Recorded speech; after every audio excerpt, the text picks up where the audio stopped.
अस्सलाम वालेकुम बेटा, क्या हाल है आपके? खैरियत से हैं? ठीक ठाक है?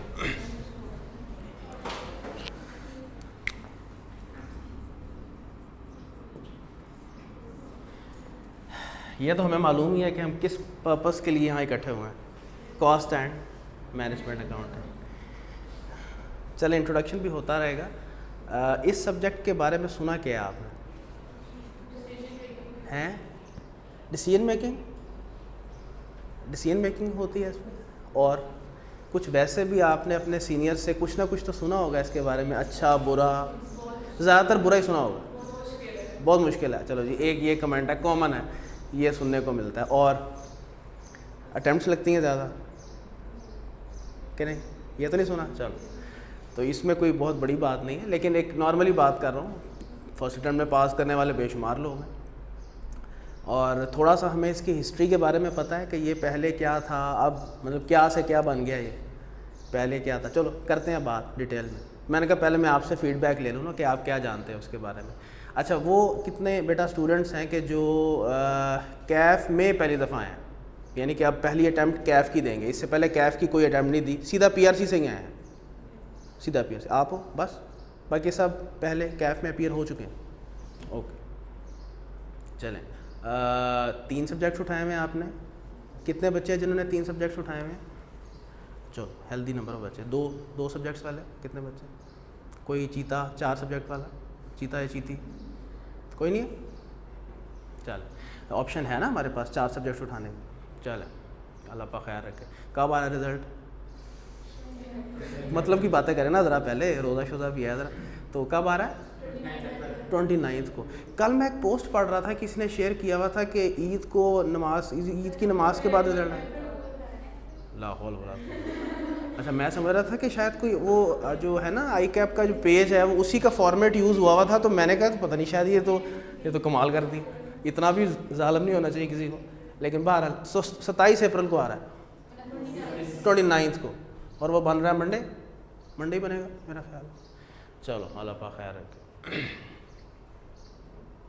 अच्छा, एक और बात पूछ लूँ, कितने बच्चे हैं जिन्होंने फाइनेंशियल अकाउंटिंग अभी पढ़ा ही नहीं, यानी इंट्रो टू अकाउंटिंग? वो तो सब है ना, कोई ऐसा बच्चा तो नहीं है? आप हैं, बिल्कुल भी नहीं पढ़ी हुई पहले? पीआरसी वाली नहीं पढ़ी, इसके अलावा कौन सी पढ़ी? बीकॉम वाली, फाइनेंशियल अकाउंटिंग। चले खैर, ये भी पूछना ज़रूरी था, क्योंकि एक बैच आया था हमारा जब हमारी ये जो स्कीम चल रही है ना अभी, तो उससे पहली जो स्कीम थी उसमें इंट्रो टू अकाउंटिंग ऐसे था कि it was part of Kaif, ठीक है। तो जब ये स्कीम नई इंट्रोड्यूस हुई, उसमें ये इंट्रो टू अकाउंटिंग उठ के पीआरसी में चली गई। तो एक बैच ऐसा आया था जिन्होंने ना उधर अकाउंटिंग पढ़ी ना इधर पढ़ी, सीधा वो कॉस्ट में आके बैठ गए। वो बेचारे ज़ाहिर ब्लाइंड, बिल्कुल ही ब्लाइंड और ब्लैंक फेसेस के साथ थे, तो उनको थोड़ा सा प्रॉब्लम आया था।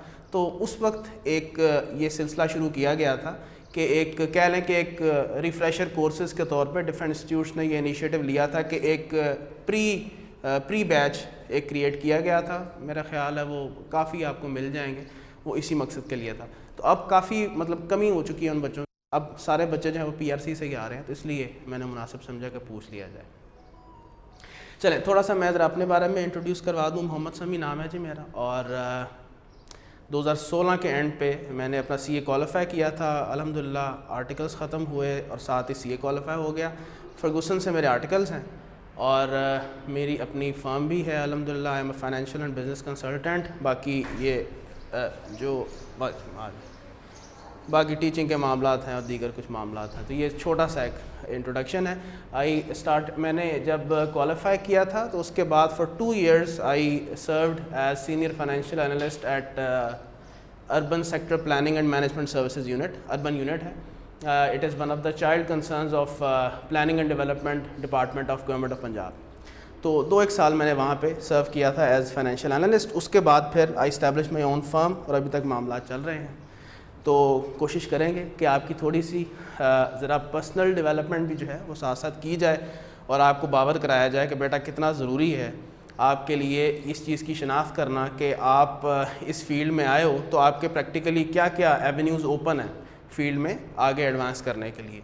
कितने बच्चे वो हैं जो बाय चॉइस आए हैं सीए में, अपनी चॉइस में, इसलिए नहीं कि मेडिकल में एडमिशन नहीं हुआ इंजीनियरिंग में एडमिशन नहीं हुआ तो चूँकि सीए में एंट्री आराम से हो जाती है, ऐसे ही है ना। अभी क्या चल रहा है, एंट्री में क्या चल रहा है, इसको कौन सा टेस्ट बोलते हैं, कैट क्यूएटी, क्वालिटी है ना, पहले पीपीटी टेस्ट होता था। तो मेरा ख्याल है वो भी एग्जाम्प्ट होता है किसी बच्चों को, ग्रुप ऑफ स्टूडेंट्स को जिनका कितने % मार्क्स हो, 50%, 60%, ये भी कोई बहुत ज़्यादा नहीं।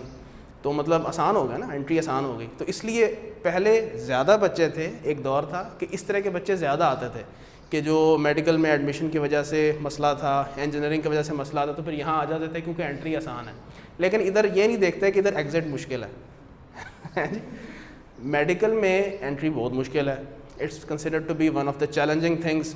लाइकवाइज इंजीनियरिंग, चलो अच्छी यूनिवर्सिटीज़ में भी कह सकते हैं चूँकि कंपटीशन बहुत ज़्यादा है, लेकिन इंजीनियर यार हर कोई बन के ही निकलता है, इसलिए डॉक्टर भी हर कोई बन के ही निकलता है। कितने को फेल है ये कि यहाँ पे एक जो मामला बहुत ही से कहते हैं ना डैश किस्म का मामला है मादरत के साथ, तो ये चैलेंज यहाँ पे रहता है, अपनी जगह पे है। तो यहाँ पे पहले उन बच्चों की तादाद ज़्यादा होती थी कि जो लोग बाय चॉइस नहीं आते थे, लेकिन with the passage of time ज़ाहिर है हर चीज़ की अवेयरनेस फैलती है, लोगों को डिफरेंट फील्ड्स की स्कोप का अंदाज़ा होता है, तो वो फिर बाय चॉइस आना शुरू हो जाते हैं। फिर आपको पता है पैसा वैसे ही हमें बहुत अट्रैक्ट करता है, फिर मार्केट में ये फैलना शुरू हुआ कि जी इसकी तो बड़ी अच्छी जॉब्स लगती हैं, ये जो आप निकलते ही हैं तो लोग लाख लाख रुपए की सैलरियाँ ले के बाहर खड़े होते हैं कि भाई साहब कब क्वालिफाई करेंगे और मैं उनको जॉब ऑफ़र करूँ। तो ये चीज़ें भी अट्रैक्ट करने वाली थी। तो Aahista Aahista with the passage of time फिर ख़ानदान में एग्जांपल्स खड़ी होना शुरू होती हैं कि भाई उनका वो खाला का बेटा है वो कर रहा है, वो फूफो की बेटी है वो कर रही है, और देखो पहली अटेम्प्ट में कर गई है, तू क्यों नहीं कर सकता। इस तरह की बातें सुनने को मिलती हैं। फिर लोग बाय चॉइस आना शुरू हुए, तो अब काफ़ी तादाद जो है वो इसकी बढ़ रही है, लोग बाय चॉइस आ रहे हैं। तो इंशाल्लाह अल्लाह खैर करे आप लोगों की भी। तो ये मैं बात जहाँ से शुरू की थी वो ये थी कि बेटा आपको ये भी मालूम होना चाहिए कि आप जब इंशाल्लाह ताला जब कैफ क्वालिफाई करोगे उसके बाद आपने फर्म में जाना है, फर्म्स में कौन से डिपार्टमेंट्स होते हैं, what are the areas where chartered accountants serve या ऑफर दियर सर्विसेज। इसी तरह से जब आप प्रैक्टिकल फील्ड में जाते हो, what are the different avenues where you can offer can you offer your services independently और is it necessary for you कि आप किसी ऑर्गेनाइजेशन में जॉब ही करेंगे तो मामला बनना है।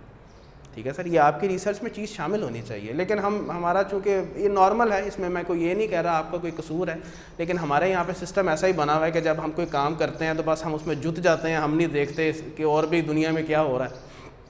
हमें अपनी इर्द गिर्द की हालात का नहीं पता होता था, लेकिन हम लोग नहीं देखते। अनफॉर्चुनेटली जब हम लोग फर्म में जाते हैं और हमें एक डिपार्टमेंट में लगा दिया जाता है, फिर हमें होश आती है यार मैं तो कुछ और करना था, शायद मैंने किसी और डिपार्टमेंट में जाना था, मैं तो आगे अपना कैरियर कोई और सोचा हुआ था।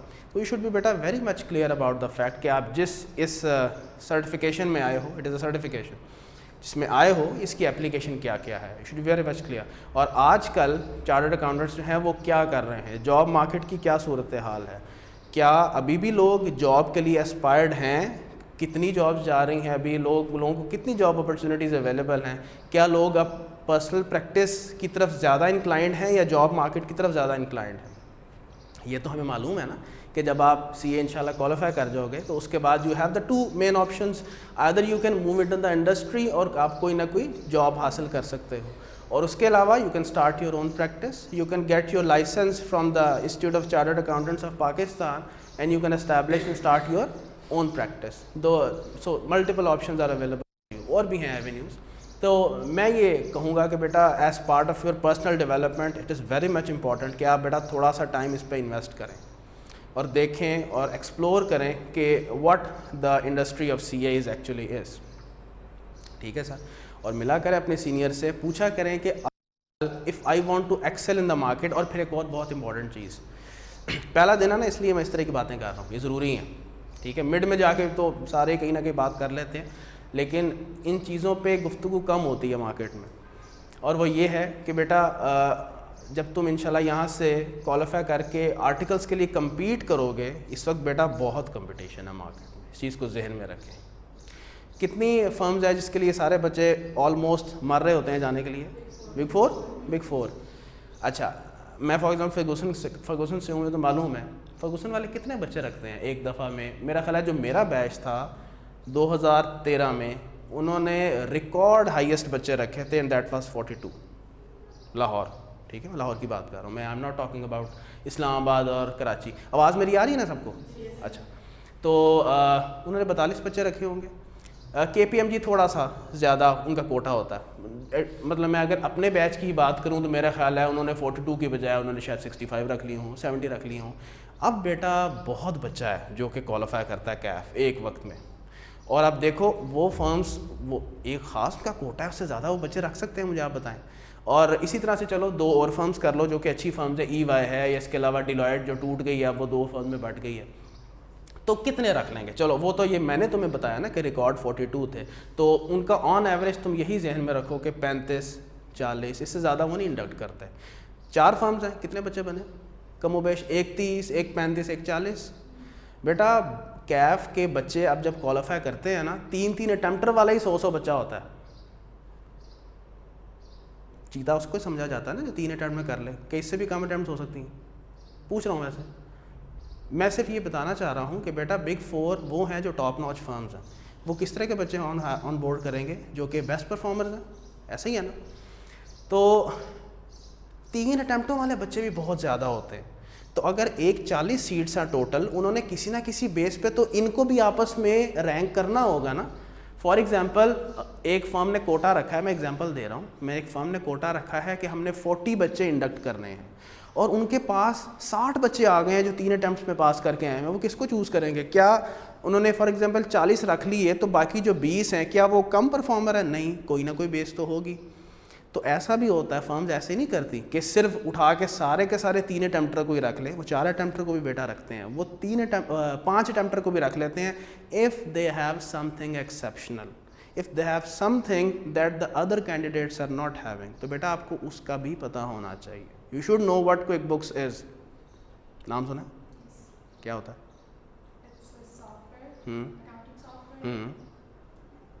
इट्स एन अकाउंटिंग नहीं, लेकिन इट्स अ सॉफ्टवेयर। और क्यों बताना चाहे, कोई भी बताना चाहे, कुछ सुना हो उसके बारे में? क्विक बुक्स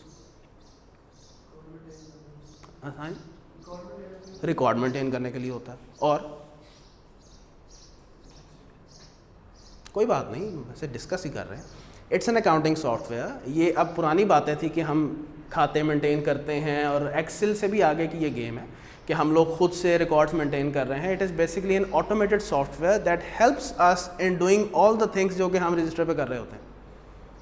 हमें वो उस तरह से डेबिट ये डेबिट वो क्रेडिट, तो ये डेबिट वो क्रेडिट करने की ज़रूरत नहीं है। इट्स अ सॉफ्टवेयर जो कि आपको इंटरफेसेस फॉर्म्स प्रोवाइड करता है, आपने डाटा एंटर करना है, ऑटोमेटिकली बैक एंड पे एंट्रीज पास होती हैं, and it helps you to automatically generate the financial statements जो कि आप आमतौर पर खुद टैली कर रहे होते हैं और अक्सर आपकी आउट हो जाती है, ठीक है ना।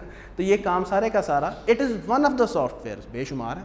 तुमने शायद ज़ीरो का नाम भी सुना हो, जोहो का नाम सुना होगा, और भी हैं। पीच ट्री एक पुराना सॉफ्टवेयर था, और भी हैं। और एक कह लो कि एक 1 स्टेप बैक आना है तो एक्सेल तो यूज़ सारे ही कमोबेश करते हैं, ठीक है।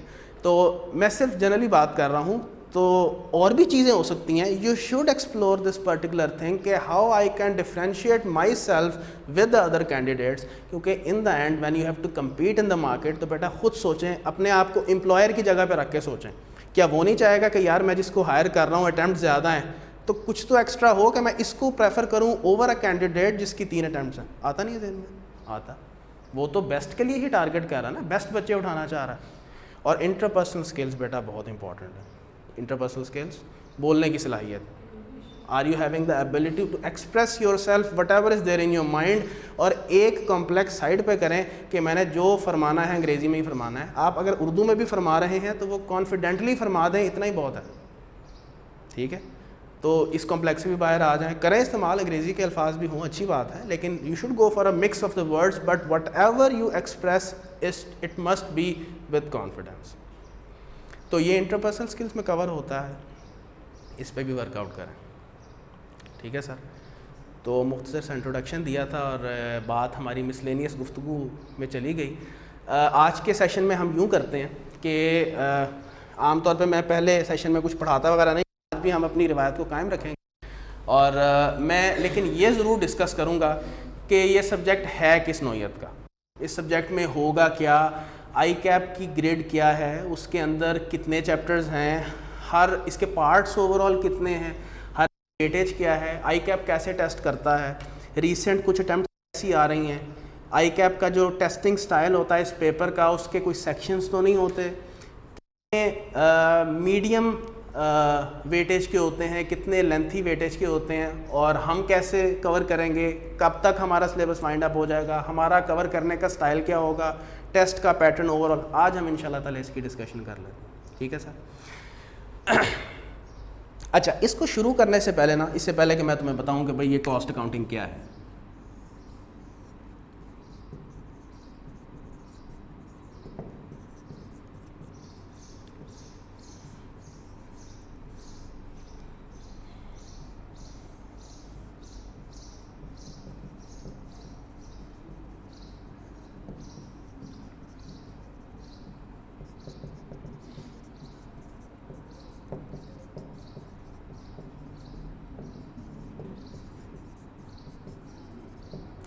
बेटा मुझे सिर्फ ये बताओ कि अकाउंटिंग सिस्टम क्या होता है। एनी वन ऑफ यू, वो छोड़ दो इस चीज़ को कि मैं अंग्रेज़ी भी छोड़ दो, बस मुझे बताओ कि अकाउंटिंग करती क्या है।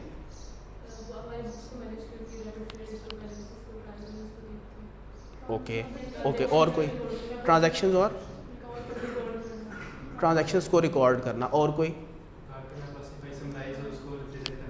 डेफिनेशन हो गई वही जो हम पढ़ते हैं। ठीक है, ज़्यादातर मुझे जवाब इसके मिले हैं, फाइनेंशियल अकाउंटिंग। ये तो हमें मालूम है ना कि हम इंट्रो टू अकाउंटिंग जो पढ़ के आए हैं that is actually financial accounting, ये तो हमें मालूम है। मैंने सिर्फ अकाउंटिंग सिस्टम पूछा था और मैं बहुत आसान कोई चीज़ चाह रहा था आपसे, कोई बात नहीं डिस्कस कर लेते हैं। बेटा अकाउंटिंग सिस्टम उस बला को कहते हैं जो कि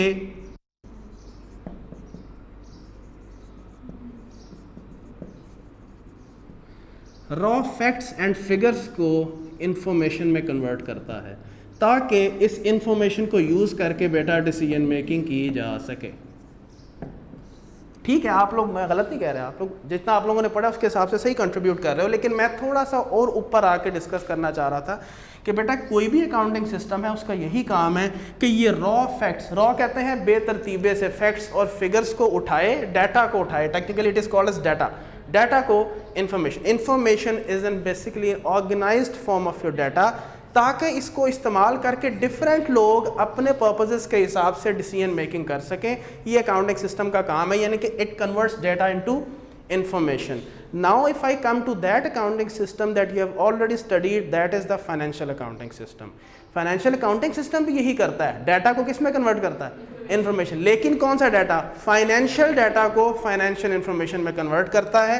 it accepts what, it accepts financial data and it converts that into financial information। अभी आप लोगों ने बताया कि ये फाइनेंशियल डाटा होता कौन सा है, आप लोगों में से काफ़ी ने बताया ट्रांजैक्शंस एंड इवेंट्स, बिल्कुल सही आपने कहा, ट्रांजैक्शंस प्लस इवेंट्स। किस तरह की ट्रांजैक्शंस एंड इवेंट्स, मैंने कोई चीज़ बेची, डेटर्स डेबिट सेल्स क्रेडिट, ऐसा ही है ना, मैंने चीज़ें बेची, मैंने इन्वेंट्री खरीदी, ये ट्रांजैक्शंस की मिसाल है।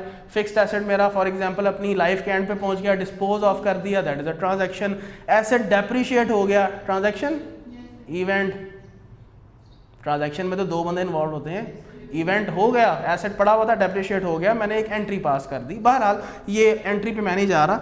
ये फाइनेंशियल अकाउंटिंग सिस्टम क्या कहता है, इन्हीं ट्रांजैक्शन एंड इवेंट्स को किस में कन्वर्ट करता है, फाइनेंशियल इंफॉर्मेशन। यस, जो अभी आप लोग फरमा रहे थे, कौन सी फाइनेंशियल इंफॉर्मेशन होती है, the financial statements. Yes, statement of comprehensive income, अलमशहूर income statement, balance sheet, statement of changes in equity, notes to the accounts, ठीक है, बिल्कुल एग्जैक्टली, कैश फ्लो स्टेटमेंट, वही जो तुम 5 components of the financial state, ताकि उनको कौन लोग इस्तेमाल करते हैं। अब ये भी तुम्हें मालूम है, कुछ यूज़र्स होते हैं फाइनेंशियल स्टेटमेंट्स के जो कि उसको इस्तेमाल कर सकते हैं ताकि क्या की जा सके बेटा, डिसीजन मेकिंग की जा सके। फॉर एग्जांपल लेंडर्स, आपको जिन्होंने कर्ज दिया हुआ है, वो आपके फाइनेंशियल स्टेटमेंट्स में इंटरेस्टेड होते हैं क्योंकि वो ये जानना चाहते हैं कि क्या इस बंदे में मुझे कर्ज वापस करने की सलाहियत है, क्या उसमें रीपेमेंट कैपेसिटी मौजूद है, क्या वो प्रिंसिपल के साथ साथ इंटरेस्ट लौटा सकता है। इसको टेक्निकली डेट सर्विसिंग बोला जाता है, ठीक है। शेयर होल्डर्स, जैसे आप फरमा रही हैं, शेयर होल्डर्स इंटरेस्टेड होंगे कि भाई ये जिस कंपनी में मैंने अपना पैसा इन्वेस्ट किया हुआ है, मैं ओनर हूँ, ये कैसी परफॉर्म कर रही है। अगर अच्छी परफॉर्म कर रही है, अच्छे प्रॉफिट्स दे रही है, तो मैं अपनी इन्वेस्टमेंट इसमें रखूँ, वरना विदड्रॉ करके किसी और कंपनी के शेयर खरीद लूँ जाके। तो दे विल बी इंटरेस्टेड। बेटा आपके सप्लायर्स भी देखते हैं कि भाई इसकी फाइनेंशियल पोजीशन कैसी है, क्या मैं इसको क्रेडिट पे माल दे दूं या इसके साथ कैश पे डील करूं। और भी बेशुमार आपके यूज़र्स होते हैं, गवर्नमेंट है वो आपके इन फाइनेंशियल स्टेटमेंट्स में इंटरेस्टेड होती है कि भाई टैक्सेस सही पे किए हैं इसने कि नहीं किए। और भी बेशुमार यूज़र्स हैं। मतलब फाइनेंशियल अकाउंटिंग सिस्टम क्या करता है, ये पता क्या करता है, आपके इन ट्रांजैक्शंस और इवेंट्स को पकड़ता है और वही स्टेप्स परफॉर्म करता है जो तुम पढ़ के आए हो। जर्नल एंट्रीज पास करना, लेजर्स में पोस्टिंग्स करना, फिर ट्रायल बैलेंस में जाना, ये तीनों कामों के बाद वो इसको फाइनेंशियल स्टेटमेंट्स की सूरत में प्रेजेंट करता है। ये इसका काम है ताकि डिसीजन मेकिंग की जा सके। सर इसी तरह से कॉस्ट अकाउंटिंग सिस्टम भी है। इसको अंडरस्टैंड करना इसलिए भी ज़रूरी है क्योंकि बच्चे अब से पहले इस सब्जेक्ट से पहले इससे इंट्रोड्यूस्ड होते हैं सिर्फ, तो उनके जहन में फिर रहा होता है कि चूंकि इसके साथ भी अकाउंटिंग का वर्ड अटैच्ड है तो कहीं डेबिट्स क्रेडिट्स तो नहीं होंगे काफ़ी ज़्यादा सारे। तो जहन में रखें यहाँ पे कोई 10% भी मैं शायद ज़्यादा बता रहा हूँ एंट्रीज़ होंगी। ये एक अलग दुनिया है कॉस्ट अकाउंटिंग सिस्टम। अभी मैं थोड़ा सा लिंक करता हूँ आपको कि आप जो चीज़ें पहले पढ़ के आए हुए हो उसमें कौन सी चीज़ के ऊपर फोकस होगा इस सब्जेक्ट के अंदर, ठीक है। अच्छा इसी तरह से आते हैं कॉस्ट अकाउंटिंग सिस्टम। ये क्या करता है, ये भी इसी तरह से करता है। ये कॉस्ट डाटा को पकड़ता है, जैसे ये किसको पकड़ता है, फाइनेंशियल डाटा को। ये कॉस्ट डाटा बेटा इसको पकड़ता है और इसको किस में कन्वर्ट करता है, कॉस्ट इंफॉर्मेशन में, ताकि इसके भी कुछ यूज़र्स होंगे इसको इस्तेमाल करके बेटा क्या कर सकें, डिसीजन मेकिंग कर सकें।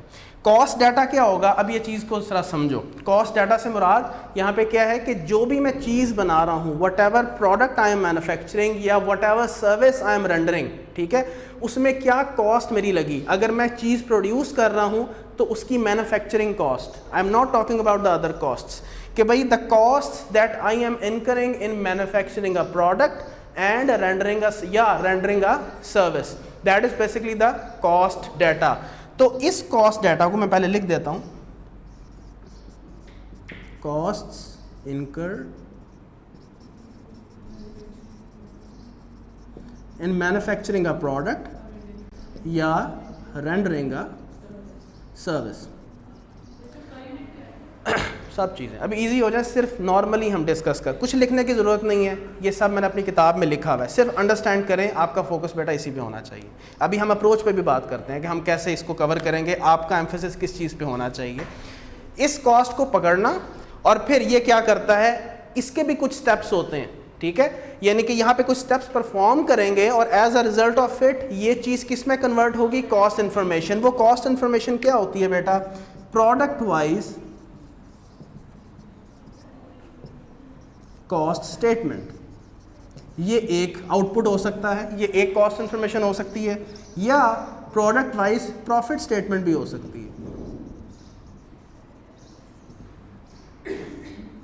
नॉर्मली ये दो कॉस्ट इंफॉर्मेशन होती हैं। अब ये देखें ये है क्या कि ऑर्गेनाइजेशन कितने प्रोडक्ट्स बना रही है। फॉर एग्जांपल एक ऑर्गेनाइजेशन 4 प्रोडक्ट्स बना रही है, तो हर प्रोडक्ट को मैन्युफैक्चर करने की कितनी कॉस्ट एक ऑर्गेनाइजेशन को पड़ रही है, that is the cost information, ठीक। इसी तरह से 4 प्रोडक्ट्स ऑर्गेनाइजेशन बना रही है तो हर प्रोडक्ट के ऊपर क्या प्रॉफिट आ रहा है, that is basically the product wise profit statement. तो ये जो कॉस्ट अकाउंटिंग सिस्टम है ये क्या करती है, इसके भी क्या स्टेप्स होते हैं। सबसे पहले हम यहाँ पे बेटा आइडेंटिफाई करते हैं कि हमारे, बल्कि मैं ज़ुबानी बता देता हूँ, आइडेंटिफाई करते हैं कि हमारे प्रोडक्ट्स कौन से हैं, ठीक, फर्स्ट ऑफ ऑल, बल्कि चलो लिख ही देते हैं।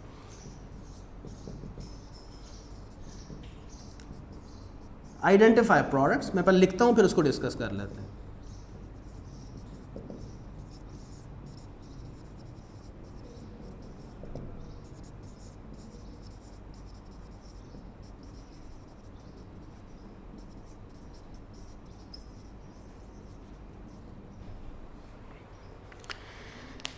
यहां पे सबसे पहले बेटा ये आइडेंटिफाई किया जाता है कि आपके प्रोडक्ट्स हैं कौन से जो कि कंपनी बना रही है, नंबर 1।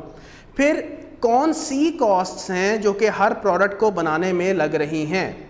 3rd, उनकी वैल्यू क्या है, और क्वांटिटी, वो भी आप कह सकते हैं कि कितनी क्वांटिटी। फॉर एग्जांपल बेटा जो डाइस है या किसी ना किसी फर्नीचर वाले की दुकान में बना होगा, या चलो किसी अच्छी जगह से लिया है तो कोई अच्छी फैक्ट्री होगी जहाँ पर ये बना होगा, तो इसको बनाने में क्या क्या खर्चे आए होंगे। इस पर एक तो लकड़ी लगी, फिर इस पर पॉलिश लगी, फिर उसके बाद लेबर लगी, फिर और दीगर अखराजात भी हुए होंगे फैक्ट्री के अंदर, जिसके नतीजे में ये मार्जा वजूद में आया। ऐसे ही तो बेटा आइडेंटिफाई तो करें कि कॉस्ट कौन सी लगी, क्या मटेरियल लगा, क्या लेबर लगी और क्या दीगर अखराजात लगे, फिर उनको वैल्यू कर लें। वैल्यू से मुराद एक तो क्या रेट था, जो चीज़ इसमें लगी उसका रेट क्या था, उसकी कॉस्ट, और कितनी तादाद में लगी, व्हाट वाज द क्वांटिटी जिसमें ये इस्तेमाल हुई, और फिर फाइनली उनको कॉस्ट लेजर्स में कैप्चर कर लिया जाए, एंट्रीज वगैरह पास करके कॉस्ट लेजर्स में कैप्चर कर लिया जाए, ताकि हम बेटा ये वाली इंफॉर्मेशन प्रोड्यूस कर सकें। ये काम किसका है बेटा? Cost accountants. ये कॉस्ट अकाउंटिंग सिस्टम का काम है। आपका सब्जेक्ट, इसका टाइटल क्या है? कॉस्ट एंड, हाँ, ये जो अभी तक मैंने तुम्हें कहानी बताई है ना, ये कॉस्ट अकाउंटेंट की जिम्मेदारी है। आपका ये जो सब्जेक्ट है ना, अगर आप इसको पैरेलल बॉडी से कंपेयर करें, वो आमतौर पे कॉस्ट अकाउंटिंग का बहुत थोड़े ना सीमा इस बेसिकली जैसे यहाँ पे ICM है ना, वैसे वहाँ पे cost and management accountancy UK की बॉडी है। इवन उन्होंने भी अपना कॉस्ट अकाउंटिंग ख़त्म कर दी है, हर जगह मैनेजमेंट अकाउंटिंग चल रही है। तुम्हारा जो ACCA है वहाँ पे भी F2 is management accounting, F5 is performance measurement या मैनेजमेंट, इसी तरह इसका एडवांस लेवल है। तो कॉस्ट अकाउंटिंग अब ऑलमोस्ट बहुत कम जगहों पे चल रही है। बहरहाल तो ये जो काम है कॉस्ट डाटा को कॉस्ट इन्फॉर्मेशन में कन्वर्ट करना, ये काम टेक्निकली किसी ऑर्गेनाइजेशन में एक लोअर लेवल बंदे का होता है, कॉस्ट अकाउंटेंट का होता है। He is basically responsible to produce what? Product wise cost statement. ये काम खैर से कॉस्ट अकाउंटेंट का है। ठीक हो गया सर? अच्छा, बात यहाँ तक ख़त्म नहीं होती। आपका सब्जेक्ट जो है उसमें मैनेजमेंट अकाउंटिंग भी कवर्ड है।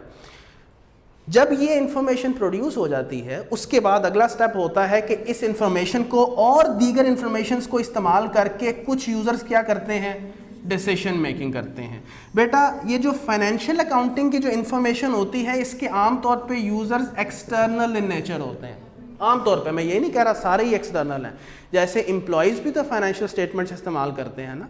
आपकी फॉर एग्जांपल ओवरऑल मैनेजमेंट वो भी तो इस्तेमाल करती है। तो इंटरनल यूज़र्स भी, लेकिन ज़्यादातर एक्सटर्नल यूज़र्स हैं। लेकिन जो कॉस्ट अकाउंटिंग से जो इंफॉर्मेशन प्रोड्यूस होती है, उसके ज़्यादातर यूज़र्स बेटा ज़्यादातर क्या होते ही क्या हैं? इंटरनल यूज़र्स होते हैं। और इससे जो डिसीजन मेकिंग भी ली जाती है वो बेटा इंटरनल इन नेचर डिसीजंस लिए जाते हैं। ठीक है सर? इस सब्जेक्ट में ना सिर्फ आप कॉस्ट अकाउंटेंट की जॉब पढ़ेंगे, बल्कि आप मैनेजमेंट अकाउंटिंग की जॉब भी पढ़ेंगे। Management accountant is also a person within your organisation, जिसका काम क्या है? He is one of the users, जो कि इस डाटा को, जो कि इस इंफॉर्मेशन को, कॉस्ट इंफॉर्मेशन को इस्तेमाल करेगा और दीगर इंफॉर्मेशन भी इस्तेमाल करके डिसीजन ले सकेगा एक ऑर्गेनाइजेशन के लिए। तो आपके इस सब्जेक्ट में 2 बंदों की जॉब डिस्क्रिप्शन शामिल हैं। अकॉर्डिंगली आपकी सिलेबस ग्रिड भी इस हिसाब से बनाई गई है। एक सिलेबस ग्रिड का पोर्शन है जो कि सारी की सारी किसके रोल्स हैं? मैनेजमेंट अकाउंटेंट के रोल्स हैं। और एक आपकी जो का हिस्सा है वो है जिसमें ये कॉस्ट अकाउंटेंट, ये मुंशियों वाला जो काम है, ये भी आपके इसी सिलेबस का पार्ट है।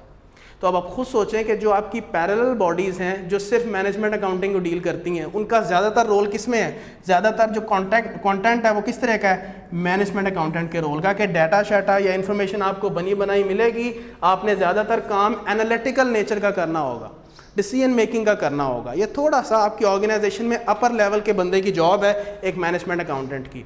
He is responsible for what? Performing the different analysis. He is responsible to do different decisions. He is responsible to make the cross comparison of the different data, ताकि उससे कोई ना कोई मीनिंगफुल चीज़ produce कर सके। लेकिन ये बंदा जो है ये तो बड़ा एक रिपीटेटिव काम कर रहा है, इसको डाटा मिली जा रहा है, एंट्रियाँ पास कर रहा है, इन्फॉर्मेशन बनाई जा रहा है, ये कोई ऐसा कह लें कि कोई एप्लीकेशन नोयत का काम नहीं कर रहा।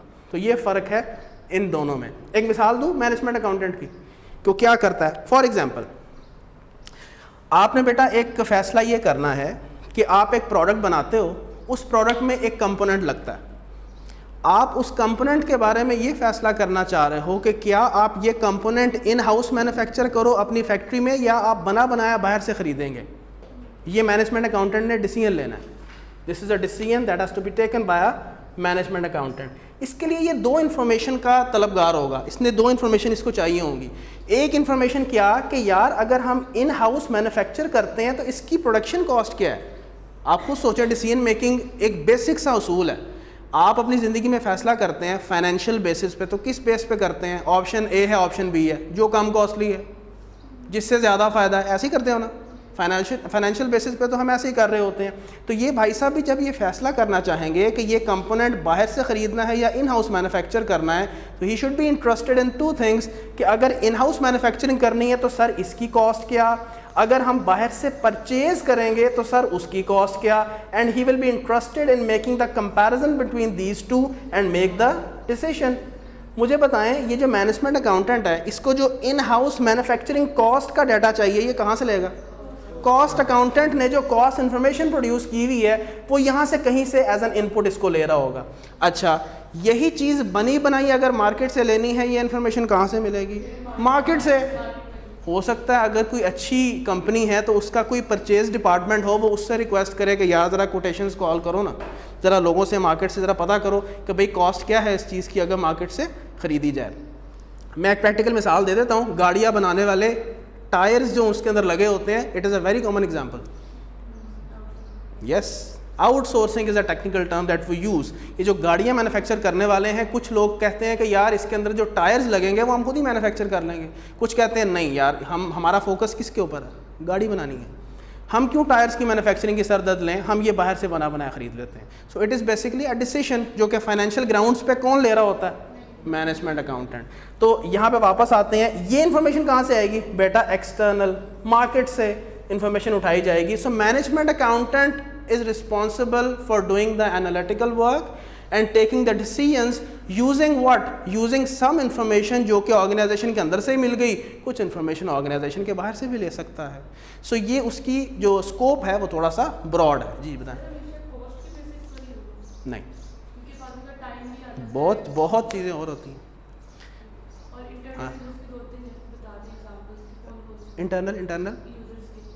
इंटरनल यूज़र सबसे बड़ा यूज़र यही है।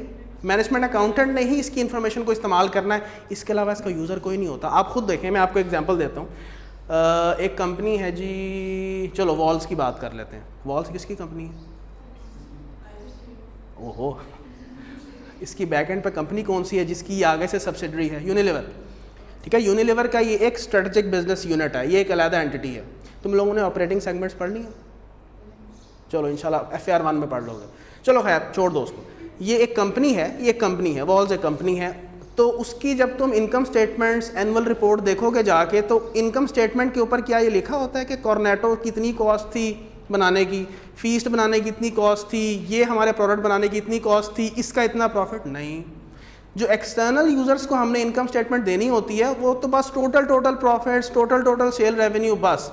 ये जो प्रोडक्ट वाइज डिटेल होती है ये इंटरनल यूसेज के लिए होती है। ऑर्गेनाइजेशन चाहती है ये देखना कि हर प्रोडक्ट में कितना पोटेंशियल है, ये कितना प्रॉफिट दे सकता है, कौन सा ऐसा प्रोडक्ट है जिस पे कम कॉस्ट लग रही है, ज़्यादा रेवेन्यू आ रहा है, कौन सा है जिस पे ज़्यादा कॉस्ट कम रेवेन्यू।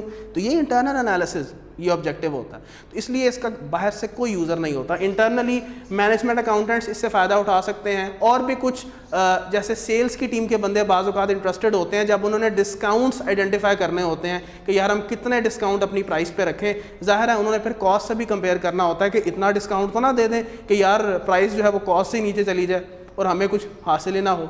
तो ज़्यादातर इसका यूज़र्स मैनेजमेंट अकाउंटेंट ही होते हैं। दूसरी जो आपने सवाल किया, हम इंशाल्लाह अभी बल्कि कर ही लेते हैं डिस्कस।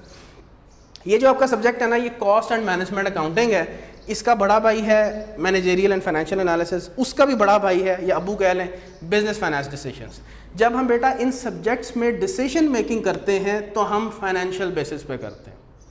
हाँ, जब हम सवाल अटैम्प्ट कर लें सारा फाइनेंशियल बेसिस पे और कंक्लूजन दे लें फाइनेंशियल बेसिस पे, फिर अक्सर औकात एग्जामिनर ये सवाल पूछते हैं पार्ट नंबर B में, what other factors should you consider before taking the final decision, जो ये फरमा रही हैं सर सिर्फ फाइनेंशियल बेसिस में नहीं। फिर एग्जामिनर आपसे एक्सपेक्ट करता है कि आप उस सर्कमस्टांसिस में एग्जामिनर को जवाब दो कि नहीं सर मैंने और भी चीज़ें देखनी होंगी। फॉर एग्जांपल मार्केट में कंपटीशन भी देखना होगा। अक्सर औकात आप एक प्रोडक्ट आपको लॉस दे रही होती है लेकिन आपको प्रोडक्ट चलाना पड़ता है क्योंकि कंपटीशन है, आपने कंपेटिटर के साथ आपकी बड़ी टक्कर है शदीद किस्म की। आपको मिसालें दे सकता हूँ, लेकिन इंशाल्लाह इतनी ज़्यादा मिसालें पहले लेक्चर में मैं इसको नहीं कर रहा कि आपको बम्बार्ड कर दूँ चीज़ों से। मैं बड़ा महदूद रख रहा हूँ आपको, क्योंकि अभी सिर्फ बता रहा हूँ कि ये सब्जेक्ट किस चीज़ से रिलेटेड है। कुछ लिखने की जरूरत, समझे, सिर्फ सुने इस चीज़ को। तो हम जब फैसले करेंगे सारे बेटा रुपी टर्म्स में, फाइनेंशियल बेसिस, जब मैं अपने मुंह से कह रहा हूँ कि फाइनेंशियल बेसिस पे, लेकिन yes you can be expected कि भाई आपसे पूछा जाए कि और भी कुछ फैक्टर्स बताएं, तो हम इंशाल्लाह वहाँ पे डिस्कस करेंगे कि और भी चीज़ें।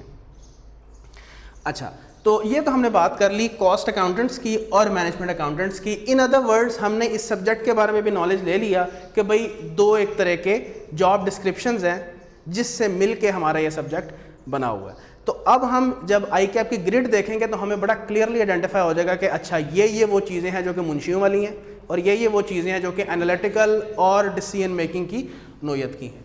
अगर किसी ने स्क्रीनशॉट लेनी है तो ये बल्कि अभी बता देता हूँ कि आगे भी इंशाल्लाह ताला हमने बेशुमार सवाल करने हैं, मैं यहीं पे कर रहा हूँगा। आपके पास दो ऑप्शन अवेलेबल हैं। एक ये कि मैं सॉल्व करने के बाद, डिस्कस करने के बाद आपको टाइम दे दूँगा, you can take the screenshots, ठीक। आप अगर लिखना चाहते हो आप लिख भी लो, दोनों आपके पास ऑप्शन अवेलेबल हैं। अच्छी बात है, मैं अभी डिस्कस कर लूँ क्योंकि बार बार मैं इसको एडवांटेज बता देता हूँ आपको। जब हम लोग अपने दौर में थे तो हमारे पास ज़ाहिर है उस वक्त तो स्मार्टफोन नहीं थे, जो इस वक्त हमारे वालिदैन इस्तेमाल करते हैं टिक टिक वाले मोबाइल, उस वक्त वो हम इस्तेमाल करते थे, तो हमारे पास तो नहीं थी ऐसी चीज़। तो हमें उस्ताद को पकड़ना होता था।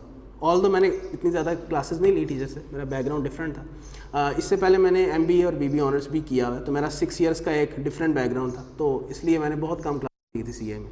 तो जिनसे भी पढ़ते थे तो फिर अकॉर्डिंगली हमारा ना हाथ ऐसे होता था, ऐसे लिख रहे होते थे, उस्ताद को भी देख एक वक्त में वो हम डुअल काम करते थे ना, यानी कि लिख भी रहे हैं, उस्ताद से पीछे भी नहीं रहना, वरना नोट्स गए तो गए, या तो फोटोकॉपी करवा रहे होंगे और दूसरी तरफ उस्ताद की तरफ कान भी धरने, ये दो काम कर रहे होते थे। अब स्मार्टफोन से मैं ये समझता हूँ ये सहूलत आ गई है कि आप जब क्लास में हो तो सारा फोकस बेटा आपका सवाल समझने पे होना चाहिए, छोड़ दो इस चीज़ को। हाँ, जब मैं खुद कहूँगा कि ये लिख लो, ये एक पॉइंट है that can help you out in your later revision, तो ठीक है, लेकिन जब हो रही हो क्लास सुकून से चुप करके सुने, ठीक है। अब जब आप घर जाओ तो आपका ये काम हो कि जो आपको होम असाइनमेंट मिले वो तो आपने करनी है, जो आपने क्लास में सवाल किए हैं ये आप खुद सॉल्व कर लें अपने रजिस्टर पे। वही चीज़ जो तुम्हारी स्क्रीनशॉट है वो तुम्हारे रजिस्टर पे ऑटोमेटिकली उतर जाएगी और तुम्हारी रिवीजन भी हो जाएगी, ठीक। क्योंकि स्क्रीनशॉट्स इसमें ना रखना तुम्हारी बड़ी मेहरबानी है, क्योंकि वो फिर स्क्रीनशॉट्स मोबाइलों की जीनत बनी रह जाती है और वो भी उधर ही रह जाती है ना। फिर कोई बच्चा इंडेक्सिंग करता है, या तो चलो तुम उसको मोबाइल में से निकाल के डेली बेसिस पे अपने लैपटॉप में फ़ोल्डर बना के डे वाइज बना लो तो चलो समझ में आती है, लेकिन कोई बच्चा नहीं बनाता। और आखिरी महीने में सब एक दूसरे को का बाजू पकड़ रहे होते हैं, यार मुझे इसके नोट्स दे दो उसके, हालांकि उनके पास होते हैं लेकिन अरेंज नहीं होते। तो एक ये स्ट्रेटजी है, दूसरी वही ट्रेडिशनल है, आपने लिखना है आप लिखना, ठीक है जी। मैं टाइम दे दूँगा आपको, तो बेटा स्क्रीनशॉट्स ले लें अगर किसी ने लेनी है। चलो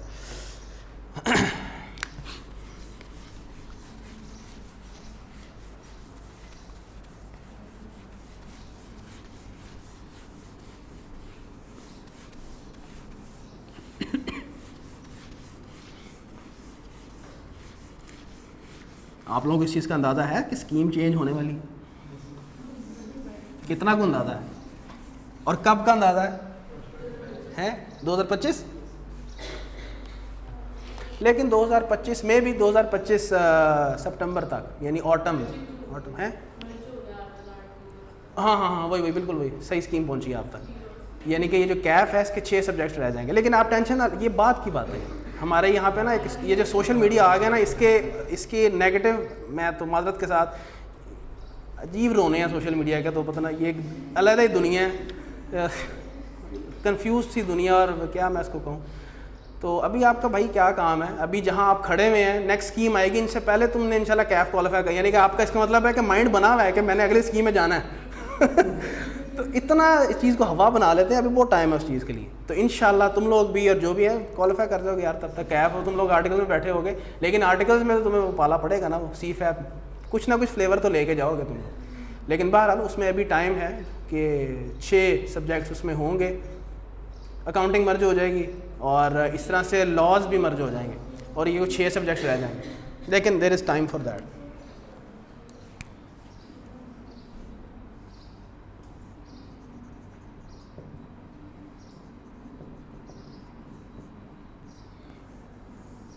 मैं ज़रा पहले ड्रॉ कर लूँ, फिर मैं एक दफ़ा आपसे डिस्कस करता हूँ।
जी बेटा, ये है आई कैप की ऑफिशियल ग्रेड, सिलेबस ग्रेड, ठीक है जी। आपकी जो पूरी ग्रेड है बेटा 3 पार्ट्स में डिवाइडेड है। पार्ट ए जो है आपका बेटा that is called as cost associated with production. इसके अंदर हम इंशाल्लाह पढ़ेंगे कि जो एक आप प्रोडक्ट बना रहे हो उसमें कौन कौन सी कॉस्ट एसोसिएटेड होती है। मैं डायरेक्ट कॉस्ट की बात कर रहा हूँ जो कि उसको मैन्युफैक्चर करने में काम आती है, ठीक। यहाँ पे हम पढ़ेंगे इसको, इसका ट्रेडिशनल नाम था कॉस्टिंग सिस्टम्स। इसके अंदर भी हम बात करते हैं, बल्कि बात तुमसे कर ही लिया, तुम्हें तो मालूम ही है।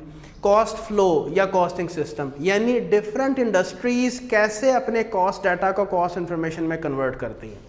क्यों? क्योंकि बेटा डिफरेंट इंडस्ट्रीज़ डिफरेंट तरह के प्रोडक्ट्स बना रही हैं, इसलिए डिफरेंट प्रोडक्ट्स के कॉस्ट डाटा को कॉस्ट इन्फॉर्मेशन में कन्वर्ट करने का प्रोसेस जो है that is in fact a bit different depending upon industry किस तरह का प्रोडक्ट बना रही है। आप खुद सोचो ना, ये जो केमिकल्स मैन्युफैक्चर करते हैं, बेवरेजेस मैन्युफैक्चर करते हैं, ये लिक्विड्स हैं, ये ख़ास तरह का मटीरियल। फिर इसी तरह से कुछ ऑर्गेनाइजेशन हैं जो कि ऐसा प्रोडक्ट बना रही हैं जो कि इतना बिकता है मैस स्केल पे और उसको प्रोड्यूस करने का प्रोसेस भी एक जैसा है। उन्हीं टिपिकल स्टेप से गुजरना है। तो वो एक ख़ास एंटिटीज़ हैं, वो एक ख़ास अंदाज में कॉस्ट डाटा को इन्फॉर्मेशन में कन्वर्ट करती हैं, उनको इंशाल्लाह हम यहाँ पे पढ़ेंगे। और ये जो पूरे का पूरा पार्ट है ये मैनेजमेंट अकाउंटेंट का पार्ट है, यानी सारे का सारा क्या है, cost management planning and decisions. ये 3 पार्ट्स में आपका ये पूरे का पूरा ग्रिड जो है वो डिवाइड हुई हुई है। सर पहला पार्ट 35 से 40 मार्क्स की टेस्टिंग यहाँ से एक्सपेक्टेड है। ये जो ब्लू आपको नज़र आ रहा है इसके अलावा सारे का सारा मुंशियों वाला काम है, यानी कॉस्ट अकाउंटेंट्स का काम है, इसलिए मैंने उसको हाईलाइट नहीं किया। जो मैनेजमेंट अकाउंटेंट का हाईलाइट कर दिया, अंडरस्टूड सी बात है, बाकी सारा कॉस्ट अकाउंटेंट्स का काम। यहाँ पे हम लोग जिन जिन कॉस्ट्स ने इनकर होना है प्रोडक्ट्स बनाने में, उन पे अलग अलग चैप्टर्स तुम्हें नज़र आएंगे। ये ना सिर्फ टॉपिक्स हैं, ये चैप्टर्स हैं। ये जितने तुम्हें मैंने एनलिस्ट किए हुए हैं इतने चैप्टर्स हम लोग इंशाल्लाह ताला पढ़ रहे होंगे। यहाँ पे ये जो 3 हैं, these are the cost associated with production technically speaking. जब आप एक प्रोडक्ट बेटा मैन्युफैक्चर करोगे तो उसमें एक तो इन्वेंट्री में, अब ये ना तीनों क्लासेस हम इंशाल्लाह कवर कर रहे होंगे, raw material, work in process और फिनिश गुड्स, लेकिन फोकस इन दोनों पे होगा। इस भाई साहब को भी यहाँ आप डिटेल में पढ़ेंगे, इससे पहले तुमने नहीं पढ़ा होगा कि ये क्या भला है। इसकी वैल्यूएशन हम इंशाल्लाह ताला इसी सब्जेक्ट में सीखेंगे, अल मशहूर प्रोसेस कॉस्टिंग। इसके अच्छे खासे मार्केट में रिव्यूज़ हैं, तो तुमने कहीं ना कहीं सुन ही लिया हो। प्रोसेस कॉस्टिंग एक मनहूस चीज़ों में से एक चीज़ है, ठीक है। तो ये इंशाल्लाह हम पढ़ेंगे प्रोसेस कॉस्टिंग में, लेकिन ये 2 तो तुम्हारे लिए नई चीज़ नहीं है। इंटरेस्टिंगली ये एक वाहिद चैप्टर है जिसमें कुछ चीज़ें पुरानी तुम्हारी चलेंगी। तुम यहाँ पे वो चीज़ें रिवाइज कर रहे होगे, IS2 वाली, कौन सी? इन्वेंट्री सिस्टम्स होते हैं कुछ जी, पीरियोडिक है जी, परपेचुअल है। इन्वेंट्री वैल्यूएशन के जी कुछ मेथड्स होते हैं, FIFO होता है जी, वेटेड एवरेज है, स्टॉक लेजर कार्ड हम कुछ बनाते हैं, ध्यान तो नहीं होता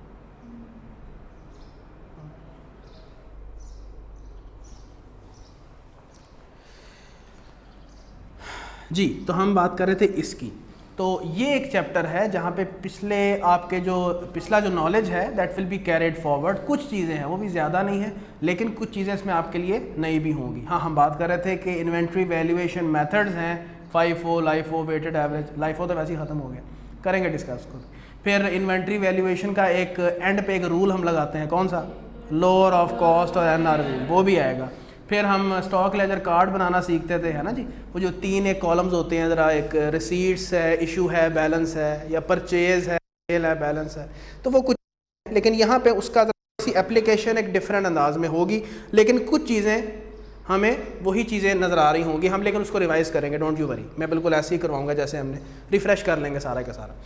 और लेकिन बाकी चैप्टर्स में और कहीं तुम्हें पुराना नॉलेज नहीं मिलेगा। तो ये वाहिद चैप्टर है। तो इस पार्ट में एक तो हम सीख रहे होंगे कि भाई ये जो प्रोडक्ट बना रहे हैं उसमें एक तो मटेरियल लगता है, ज़ाहिर सी बात है, तो इसलिए इसका एक अलग चैप्टर उन्होंने रख दिया, और बाकी इन्वेंट्री की क्लासेस भी इसी में ही कवर कर दी। फिर इसके अलावा जी लेबर लगती है, ज़ाहिर है मैं अगर ये मटेरियल पड़ा हुआ है तो उसके ऊपर फूंक मारूंगा तो वो प्रोडक्ट में तो नहीं तब्दील हो जाएगा, लेबर उसके ऊपर लगेगी और वो अकॉर्डिंगली इस मटेरियल को फिनिश गुड्स में कन्वर्ट करेगी। उस पर इन्होंने अलग चैप्टर रख दिया। फिर इसके अलावा भी ये जो मैं बार बार कह रहा हूँ ना, और भी खर्चे, ये वर्ड पढ़ा है, चलो फिर तो आसान हो गया। चलो बारह, इस पे बेटा अलहदा से एक चैप्टर उन्होंने खड़ा कर दिया, लेकिन इसमें तुमने जो टेक्निकल डिटेल्स पढ़नी है वो पहले नहीं पढ़ी होंगी। अच्छा, इसके अलावा जो है मैं इस पे अभी बात नहीं करना चाह रहा, अभी ये तुम्हारे लिए प्री मैच्योर है। जब हम वहाँ पे जाएंगे तो हम इंशाल्लाह चैप्टर्स में बात करेंगे। तो बहरहाल इसकी टेस्टिंग, यानी कि ये एक ऐसा एरिया है जिसकी टेस्टिंग सबसे ज़्यादा एक्सपेक्टेड है। ये भी मैं गुफ्तगू कर दूं कि ये ICAP ने स्लैब्स बनाई तो हुई हैं कि ठीक है हम इस हिसाब से टेस्ट करेंगे, लेकिन एक्सपेक्ट करें कि हल्की फुल्की डेविएशन हो सकती है। अगर मैं पास पेपर्स का एनालिसिस करूं तो मुझे ज़्यादातर कंप्लायंस ही नज़र आई है, यानी कि अगर ICAP ने टेस्टिंग की है तो वो 35 तक गया है, 45 तक गया है, और अकॉर्डिंगली फिर वो बाकियों को बैलेंस करता है उसके हिसाब से। लेकिन एक आध पेपर में मैंने पिछले एक पेपर्स में देखा है कि वो फॉर एग्जांपल इसमें टेस्टिंग थोड़ी सी ज़्यादा कर दिया उसने, तो प्लस माइनस, लेकिन ज़्यादा इस तरह से प्लस माइनस वो नहीं करता। अच्छा, यहाँ पे जैसे मैंने अभी बताया कि डिफरेंट सिस्टम्स, डिफरेंट इंडस्ट्रीज़ के वो अपने प्रोडक्ट को प्रोड्यूस करने के लिए कैसे डाटा को इन्फॉर्मेशन में तब्दील करते हैं। अब जैसे ये एक जेनेरिक सा चैप्टर है जो कि जनरली मुझे बताएगा कि जब एक एंटिटी रॉ मटेरियल ख़रीदती है उसके बाद उसको किस में कन्वर्ट करती है, फिनिश गुड्स में, तो एक एक स्टेप पे कौन सी एंट्री पास होती है। ये एंट्री फोकस चैप्टर है, बस इससे ज़्यादा मेरे सिलेबस में एंट्रीज कोई नहीं है, ये एक चैप्टर है। जो कि मुझे बताएगा हाँ इसके अंदर वो ओवरहेड्स की भी एंट्रीज कवर्ड हैं, वो हम यहाँ पे नहीं, वो भी हम यहीं पे कर रहे होंगे। सो बस यही एक आपका चैप्टर है जो कि एंट्रीज के ऊपर बेस्ड होगा। तो ये जनरली बताएगा कि नॉर्मली स्पीकिंग जब हम रॉ मटेरियल्स को फिनिश गुड्स में कन्वर्ट करते हैं, और फिनिश गुड्स भेजी जी, हाँ जी कर लें, बाहर जा कर लें, कि जनरली बताएगा कि जब हम रॉ मटेरियल्स को फिनिश गुड्स में कन्वर्ट करते हैं तो हर स्टेप में कौन सी हम एंट्री पास कर रहे होते हैं, ये जनरली स्पीकिंग बात करेगा। फिर थोड़ा स्पेसिफाइड हो जाएगा, किसी ऐसी इंडस्ट्री के बारे में बात करेगा कि जहाँ पे जो प्रोडक्ट बन रहा है वो डिफरेंट प्रोसेसेस से गुजर के बन रहा है। यानी ऐसा नहीं होगा कि मैंने रॉ मटेरियल्स के ऊपर लेबर लगाई, कुछ खर्चे लगाए और प्रोडक्ट बन गया, नहीं, वो कुछ प्रोसेसेस के नतीजे में फिनिश प्रोडक्ट बन रहा है। सबसे पहले मैं उसको एक प्रोसेस में डालूंगा, उसके ऊपर लेबर लगाऊंगा, कुछ खर्चे दीगर करूंगा, फिर वो निकल के एक दूसरे प्रोसेस में जाएगी, फिर वहाँ पे भी कुछ इसी तरह से काम होगा, फिर तीसरे प्रोसेस में जाएगी, तीसरे प्रोसेस के नतीजे में फिनिश प्रोडक्ट बन के निकलेगी। फॉर एग्जांपल केमिकल्स बेटा ऐसे ही तैयार होते हैं, पेंट्स भी ऐसे तैयार होते हैं। पहला प्रोसेस मिक्सिंग का होता है, उससे अगला प्रोसेस जो है वो हीटिंग का होता है, उससे अगला प्रोसेस रिफाइनिंग का होता है, फिर वो फाइनली एक पेंट की बकेट्स की सूरत में चीज़ प्रोड्यूस होती है। तो वो एंटिटीज़ कैसे अपना कॉस्टिंग का मामला करती हैं बेटा, प्रोसेस कॉस्टिंग। ये जो मैं बात कर रहा था कि एंटिटीज़ कुछ ऐसी होती हैं जो कि होमोजीनियस एक ही तरह का प्रोडक्ट मैस स्केल पे बनाती हैं और एक ही सेट ऑफ प्रोसेसेस, एक ही सेट ऑफ स्टेप्स के नतीजे में बनाती हैं, तो वो फिर स्टैंडर्ड कॉस्टिंग की टेक्निक को फॉलो करती हैं। लाइकवाइज जो एंटिटीज़ बहुत कम स्पेशल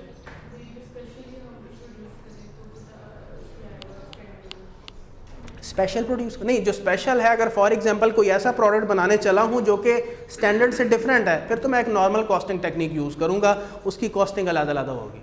ठीक है, अच्छा टारगेट कॉस्टिंग, अभी देखो मैं डिटेल में नहीं जा रहा, सिर्फ हल्का हल्का तुम्हें टच दे रहा हूँ। अभी तो मैं स्टार्ट से जब शुरू करेंगे टेक्निकलिटीज़ ऐड अप करते चले जाएंगे हम, तो मैं अभी इतनी डिटेल डिस्कशन में नहीं जा रहा, आप उसको अभी छोड़ें। टारगेट कॉस्टिंग, जो एंटिटीज़ इंतहाई कंपेटिटिव एनवायरनमेंट में ऑपरेट करती हैं उनको ये टेक्निक फॉलो करनी पड़ती है कॉस्टिंग करने के लिए। चलें, बस इतना मोर देन इनफ है। और ये पूरा का पूरा चैप्टर जो है वो आपका किसके ऊपर है, मैनेजमेंट अकाउंटेंट की रोल से रिलेटेड है। इन्वेंट्री मैनेजमेंट हम इंशाल्लाह ताला पढ़ेंगे कि बेटा इन्वेंट्री के साथ इतनी कॉस्ट्स, इतने खर्चे जुड़े हुए हैं कि हम मजबूर हो जाते हैं कि इसके ऊपर एक अलग चैप्टर पढ़ें। बेटा इन्वेंट्री के ऊपर, सप्लाई चेन के ऊपर अलग-अलग कोर्सेज और PhDs होती हैं कि इन्वेंट्रीज को हमने कैसे मैनेज करना है। हम इंशाल्लाह पढ़ेंगे इस चैप्टर में कि there are so much costs associated with the inventory that we need to study the different techniques and tools through which we will learn कि how we can manage the inventory. खुद सोचो inventory बहुत ज़्यादा अगर मैंने अपने पास रखनी शुरू कर दी, उसकी होल्डिंग कॉस्ट नहीं आएगी, और बहुत कम रखूँगा तो ये ना हो कि कस्टमर साहब आए हैं मेरे से चीज़ ख़रीदें और मेरे पास माल ही ना हो, और इससे वर्ड ऑफ माउथ कितना गलत फैलता है मार्केट में कि इसके पास जब चीज़ लेने जाना होती नहीं है। इससे आपकी सेल्स इफ़ेक्ट होती हैं, करंट भी और फ्यूचर भी, क्योंकि वो तो आपकी दुकान पे आया ना, उसने मार्केट में जाके आपके दर्जात भी बुलंद करने हैं सब अपने, और अगर तो वो खातून हुई तो उसका तो सर्कल इतना स्ट्रॉन्ग होगा कि उसने तो आपकी दुकान बंद करा दी। तो बाहर बात करने का क्या मकसद है कि वर्ड ऑफ माउथ बुरा फैलता है। So there are the different cost attach with the inventory, और भी होती हैं। इन्वेंट्री को जब हम ऑर्डर करते हैं तो ऑर्डरिंग की कॉस्ट नहीं होती, ट्रांसपोर्टेशन हो के तो फिर तुम्हारे तक बहुत सी कॉस्ट, तो फिर मुझे अलहदा से ये एरिया पढ़ना है और ये मैनेजमेंट नोयत का है। फिर ये भाई बहन है तीनों, ये थोड़ा डिफरेंट है, इन दोनों को आप लिंक कर लें, relevant costing and decision making. ठीक है, इसकी एक टांग इंशाल्लाह जाएगी MFA में, वो आप अभी नहीं पढ़ोगे, लॉन्ग टर्म डिसीजन मेकिंग, और जो एक टांग है इसकी शॉर्ट टर्म डिसीजन मेकिंग, वो इंशाल्लाह ताला हम यहाँ पे पढ़ेंगे। और एक CVP एनालिसिस है, ये भी क्या है अभी छोड़ दें। तो ये आपकी ओवरऑल ग्रिड है कॉस्ट एंड मैनेजमेंट अकाउंटिंग की। सिर्फ इस ग्रिड से कोई सवाल है तो बताएं। It was just an introductory grid कि ये इस तरह की शक्ल है आपकी, and these are actually the chapters of the cost and management accounting.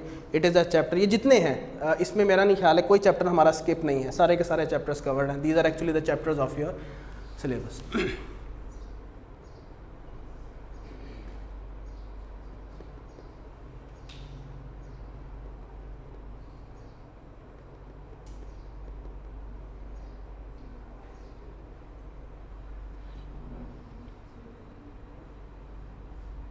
चलें आगे जी।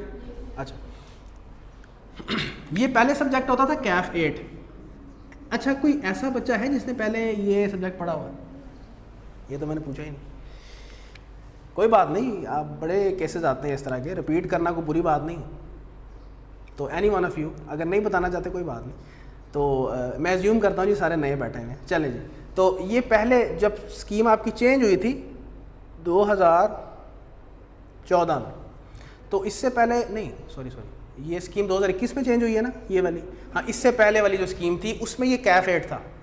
कैफ एड एक जिन था, और ऐसा जिन था कि ज़ाहिर है देखें ना, तरतीब वाइज चले तो ये आपके कैफ की स्ट्रीम का सेकंड लास्ट पेपर था। ऑडिट पहले भी पुराना ही आखिरी पेपर था, अब भी आखिरी पेपर है, तो पहले ये ऑडिट से पहले होता था। और इसके अंदर 4 चैप्टर्स और थे, ये तो था ही था। 4 चैप्टर्स कौन से थे, वो जो मैंने उसका लिखा है ना कि एक MFA में जाके, तो वो MFA वाले टॉपिक्स दोनों इसी के अंदर ही थे, जिसको हम इन्वेस्टमेंट अप्रेजल कहते हैं। फिर फाइनेंशियल इंस्ट्रूमेंट्स भी खैर से इसी में ही था। फिर एक और चैप्टर भी था, बड़ा ही कोई मनहूस था, वो सस्टेनेबिलिटी रिपोर्टिंग के नाम से। और एक और था इसमें बजटिंग का चैप्टर था, वो भी था इसी में। अब वो बजटिंग भी MFA में चला गया है। तो पहले एक बड़ा जिन था, और इसकी जो टेस्ट करने की जो नेचर थी वो BFD से मिलना शुरू हो गई थी, इतना खौफनाक हो गया था वो। तो वो फिर शुक्र है इसको पहले सीक्वेंस में पीछे लेके आए कि कैफ 3 बनाते हैं इसको, और इसमें से कुछ टॉपिक्स निकाल के कुछ MFA में ले गए, कुछ BFD के साथ कुछ स्वैपिंग की इन्होंने, तो इसको ज़रा थोड़ा सा बेहतर मॉडरेट लेवल का उन्होंने कर दिया। तो अब ज़रा इसकी शक्ल फिर मैनेजेबल है। Over the period of last 2 attempts ना, ये एक कॉमन क्वेश्चन आता है, बच्चों की तरफ से भी है, और हम बतौर टीचर्स भी इसको एक्नॉलेज करते हैं कि थोड़ा सा हाई एंड लेवल पे ICAP टेस्ट कर रहा है इसको, थोड़ा सा ज़रा टफ टाइम दे रहा है बच्चों को, ख़ास तौर पे टाइम मैनेजमेंट के हवाले से। The examiner is giving tough time to the students. Difficulty level भी ज़ाहिर है वो ज़रा थोड़ा बैलेंस्ड होता है, थोड़ा सा वो भी हाई एंड पे है, और जो टाइम मैनेजमेंट के पॉइंट ऑफ व्यू से tough time is being given to the students.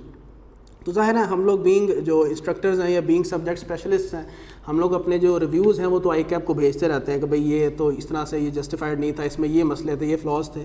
लेकिन देखो, हैविंग डिस्कस्ड दिस, हमारा काम तो है उन तक चीज़ पहुंचा देना। अब डिसीजन मेकर तो वो हैं, डिसीजन मेकर वो हैं, ठीक है ना जी। अब वो चेंज करें ना करें, हम इस चीज़ को देखो, 2 अप्रोचेज़ हैं। एक तो ये है कि हम रोते रहें, जैसे हम सोशल मीडिया पर रोते हैं, पिटते रहते हैं हर चीज़ पे, भी स्यापे डाले होते हैं मुफ्त के, बस किसी तरह से लाइक्स बढ़ जाएं और आप हमारी यही गेम चल रही है सोशल मीडिया पे। तो एक तरीका तो है कि रोते रहें, दूसरा तरीका ये है कि पास करना है कि नहीं करना। यार आप उसके लिए तैयारी तो करो। ठीक है, हम अपनी एप्लीकेशन लॉन्च कर देते हैं, इसके लिए अपने कमेंट्स पहुंचा रहे हैं, लेकिन हम तो तैयारी करें ना उस हिसाब से कि इसको कैसे मैच करना है। एज्यूमिंग अगर तो आसान पेपर आ गया, अच्छा आ गया, मैनेजेबल आ गया, वेल एंड गुड, नहीं तो हमें टफ़ के लिए रेडी तो होना है ना, क्योंकि हमारा मकसद क्वालिफाई करना है, सीधी सी एक बात है। तो सर हमें इस चीज़ के लिए बड़ा मतलब फोकस करना होगा। और एक चीज़ बहुत इंपॉर्टेंट है बेटा इस सब्जेक्ट के अंदर, वन ऑफ द सब्जेक्ट्स जिसमें बच्चे की सबसे ज़्यादा शिकायत आती है पेपर कंप्लीशन रेट के ऊपर, वो कॉस्ट एंड मैनेजमेंट अकाउंटिंग का पेपर है, वो और कोई पेपर नहीं। कैफ के अंदर सबसे पुअर पेपर कंप्लीशन रेट जिसमें है वो कॉस्ट एंड मैनेजमेंट अकाउंटिंग है। इससे ऊपर चला जाए तो MFA में भी ये शिकायत मिलती है, उसकी रीजंस कुछ और हैं, लेकिन कॉस्ट एंड मैनेजमेंट अकाउंटिंग चाहे वो कैफ 3 अब या इससे पहले जो कैफ 8 होता था या उससे भी पहले बाबों के ज़माने में ये D12 होता था, हमेशा से ये एक डैश किस्म का पेपर ही रहा है। पहले ये आखिरी सब्जेक्ट होता था पूरे, पहले तो कैफ नहीं होता था, पहले फाउंडेशन और इंटरमीडिएट होते थे, उसका ही आखिरी पेपर था D12, 12वें पेपर।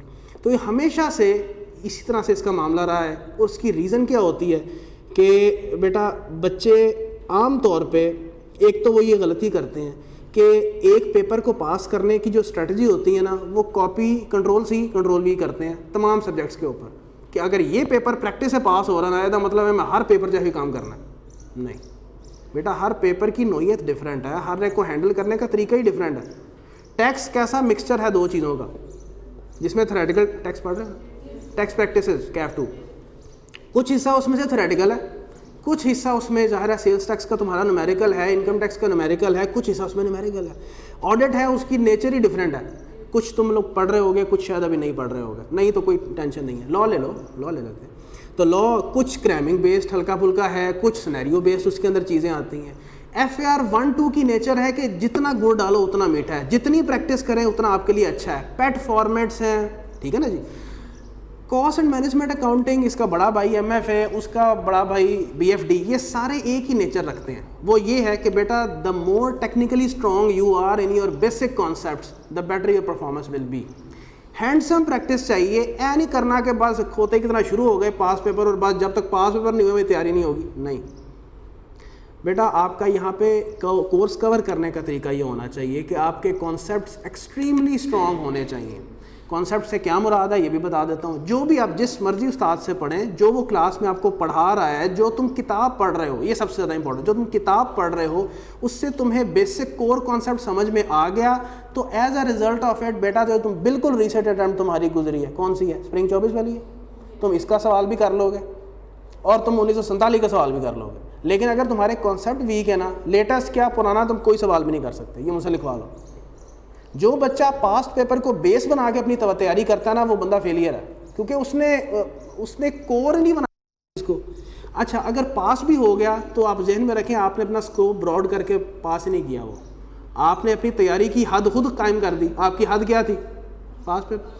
भाई साहब को उतना ही आता है जितने पास पेपर्स हैं। अब पास पेपर्स को बुनियाद बना के तैयारी करने की मैं लिमिटेशन तुम्हें बता देता हूँ। बहुत से सवाल ऐसे हैं कि जिसके अंदर कोई कॉन्सेप्ट बस उस सवाल के हद तक होता है, उसका ताल्लुक उस सवाल से बाहर नहीं होता। मैं आपको खुद बताऊंगा, बेशुमार सवाल करवाऊंगा, मैं कहूंगा कि ये देखो हमने इसका जनरल कॉन्सेप्ट ये पढ़ा कि नहीं पढ़ा, आप कहेंगे हाँ, लेकिन ये सवाल में ऐसे क्यों कह रहा है कि यहाँ पे तुमने ऐसे करना है। वो खुद डेविएट करेगा, तो जब डेविएट करता है तो आपने एग्जामिनर को सलूट मारना है, आपने कहना है जो आप कह रहे हैं हम वही करेंगे, ठीक है, लेकिन जनरल कॉन्सेप्ट तुम्हें पता होना चाहिए। अब वहाँ से बच्चे कॉन्सेप्ट बना लेते हैं कि होता ही ऐसे है, नहीं, फिर सर आपके अक्सर सॉल्यूशंस गलत होते हैं, अक्सर नहीं, चलो मैं वर्ड्स वापस लेता हूँ, सॉरी, कुछ कैमरा चल रहा है, कुछ सॉल्यूशंस गलत होते हैं, ठीक है सर, इट्स अ फैक्ट। अब गलत सॉल्यूशन से बच्चे क्या कॉन्सेप्ट बना रहे होते हैं कि जी ऐसे ही करना है, ठीक है, नहीं ऐसा नहीं करना। फिर क्या हमारे पास पेपर्स में सारे कॉन्सेप्ट टेस्ट हो चुके हैं, नहीं, अभी तो बहुत सी चीज़ें जो कि उसमें टेस्ट नहीं हुई। फिर तुम्हें कॉस्ट अकाउंटिंग के बहुत से लगेंगे जो स्टूडेंट फ्रेंडली नहीं है। मैंने यही कोशिश करनी है जहाँ तक हो सके। एक तो यहाँ पे इतने ज़्यादा फॉर्मेट्स होते हैं, कुछ सब चैप्टर्स हैं जहाँ पे आप अच्छे फॉर्मेट्स के साथ एक एरिया को अच्छे अंदाज में हैंडल कर सकते हो, लेकिन बहुत सी जगहों पे बेटा आपने यहाँ पे अपना माइंड थोड़ा ओपन रखना है। हमेशा इस चीज़ के लिए रेडी रहना है कि हमें थोड़ा सा आउट ऑफ द बॉक्स जाना पड़ सकता है, हमें ऐसे सोल्यूशन प्रोड्यूस करना पड़ सकता है जो कि हमने आमतौर पे ऐसे इस तरह से चीज़ प्रेजेंट ना की हो, लेकिन 100% पेपर ऐसा नहीं होता। तो मेरी कोशिश ये रहेगी कि मैं चीज़ें स्टैंडर्डाइज्ड रखूं जहाँ तक हो सके और स्टूडेंट फ्रेंडली वे में चलूँ। और मैं तुम्हें भी यही रेकमेंड करूँगा कि देखो जो मैंने जिस तरीके से करवाया है इसी से करो। सवाल को करने के यहाँ पे बहुत से तरीके हैं, देयर आर नो स्टैंडर्ड्स है, पहले जहन में रखो। कोई यहाँ पे IAS 1, IAS 2, IAS 7, IAS 8 नहीं है कि इस स्टैंडर्ड पे एग्जामिनर ने भी चलना तो इस स्टैंडर्ड पे, आपने भी चलना तो इस स्टैंडर्ड पे। No, there are at least 3 to 4 ways to present any particular solution of any question in CM में, जहन में रखें। एग्जामिनर साहब खुद डेविएट कर रहे होंगे, एक अटैम्प्ट में एक एग्जामिनर साहब उसी चीज़ का सोल्यूशन ऐसे दे रहे होंगे, दूसरी अटैम्प्ट में उसका मूड चेंज हो गया, उसने उसका स्टाइल ही चेंज कर दिया। अब आप यही काम करते रहेंगे कि उसने वहाँ ये कर दिया तो ऐसे करूँगा, यहाँ वहाँ ये कर दिया तो ऐसे करूँगा। सर आप कॉन्सेप्ट पे रहें, जो आपने पढ़ा है उसी हिसाब से आपने सवाल भी करना है। हाँ, you should use the solution of the examiner to reconcile your answers, कि भैया आप जो कर रहे हैं वो ठीक कर रहे हैं, जवाब आपका ठीक आया, ठीक है सर। तो कोशिश ये रहेगी कि हम लोग भी इंशाल्लाह ताला स्टैंडर्डाइज्ड रखें अपनी चीज़ों को। लेकिन बेटा इस चीज़ का क्वेश्चन अपने जहन में रखना है, क्या, किस चीज़ का, कि बेटा चीज़ें आउट ऑफ द बॉक्स भी आपको प्रेजेंट करनी पढ़ सकती हैं, ठीक है। तो बच्चे क्या गलती करते हैं, मैं गलती की बात कर रहा था कि क्यों पेपर का कंप्लीशन रेट जो है वो यहाँ पे कम होता है। एक तो ये कि जब बच्चे सवाल करते हैं ना तो उनका ऑब्जेक्टिव पता क्या होता है कि ये सवाल हो जाए। मैं पता नहीं वीडियोज़ में भी कितनी दफ़ा कह चुका हूँ, उनका एक ही ऑब्जेक्टिव और टारगेट होता है, सवाल हो जाए। जो मैं कर रहा हूँ ना, मुझे जो 1.5 घंटे से मैं एक सवाल कर रहा हूँ, ये जवाब एग्जामिनर के जवाब से मैच कर जाए, मेरे लिए इससे खुशी की बात ही कोई नहीं है। और अगर मैच कर गया बस उसके बाद वो किताब पढ़ी, वो मैंने रजिस्टर उधर मारा, उठ के निकल गए, बस आधा दिन इस खुशी से नहीं, मेरी खुशी नहीं मेरी ख़त्म हुई कि मेरा आंसर मैच कर गया। और अगर उससे पूछें ये कितनी देर में किया है, मुझे जी 1.25 घंटा लग गया। वो 12 नंबर का सवाल था, भाई साहब ने 1.25 घंटे में किया है। ज़रा 12 नंबर की ज़रा बाइफर्केशन देखो कि तुम्हें और हमारे पास पेपर में कितना टाइम होगा करने को। 0.12 को 180 से ज़रब दो,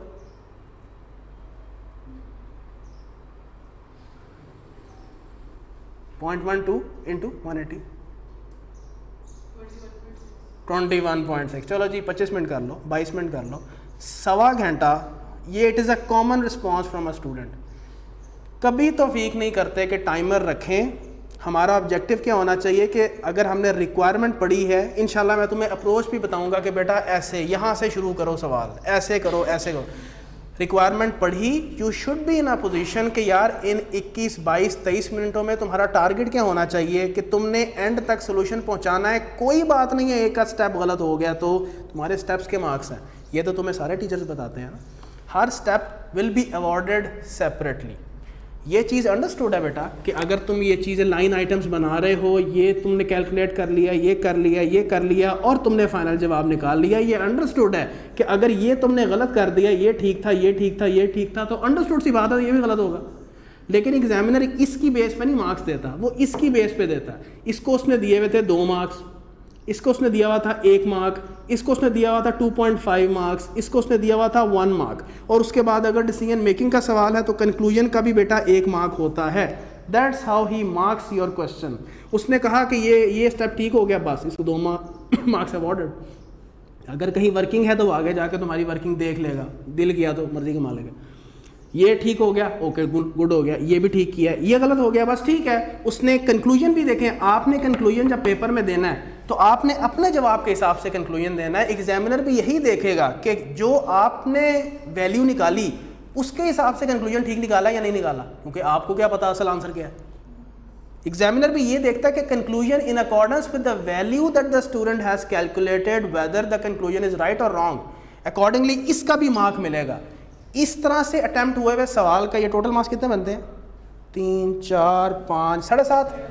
तो 7.5 में से don't worry you will be awarded बेटा 5 मार्क्स। इसमें पेट साहब पे डाल के बैठ देना, गलत हो गया टोटल हो तो मैं पता नहीं कहाँ जाऊँगा, 5 नंबर मिल जाएंगे आपको। अब बच्चे की पता क्या आदत होती है, इधर आया ना अड़ गया, ये ज़हन में रखो, अड़ेंगे आप, जगह जगह अड़ेंगे। अड़ना परेशानी की बात नहीं है, ये अड़न को मैनेज कैसे करना है, चीता वो बंदा।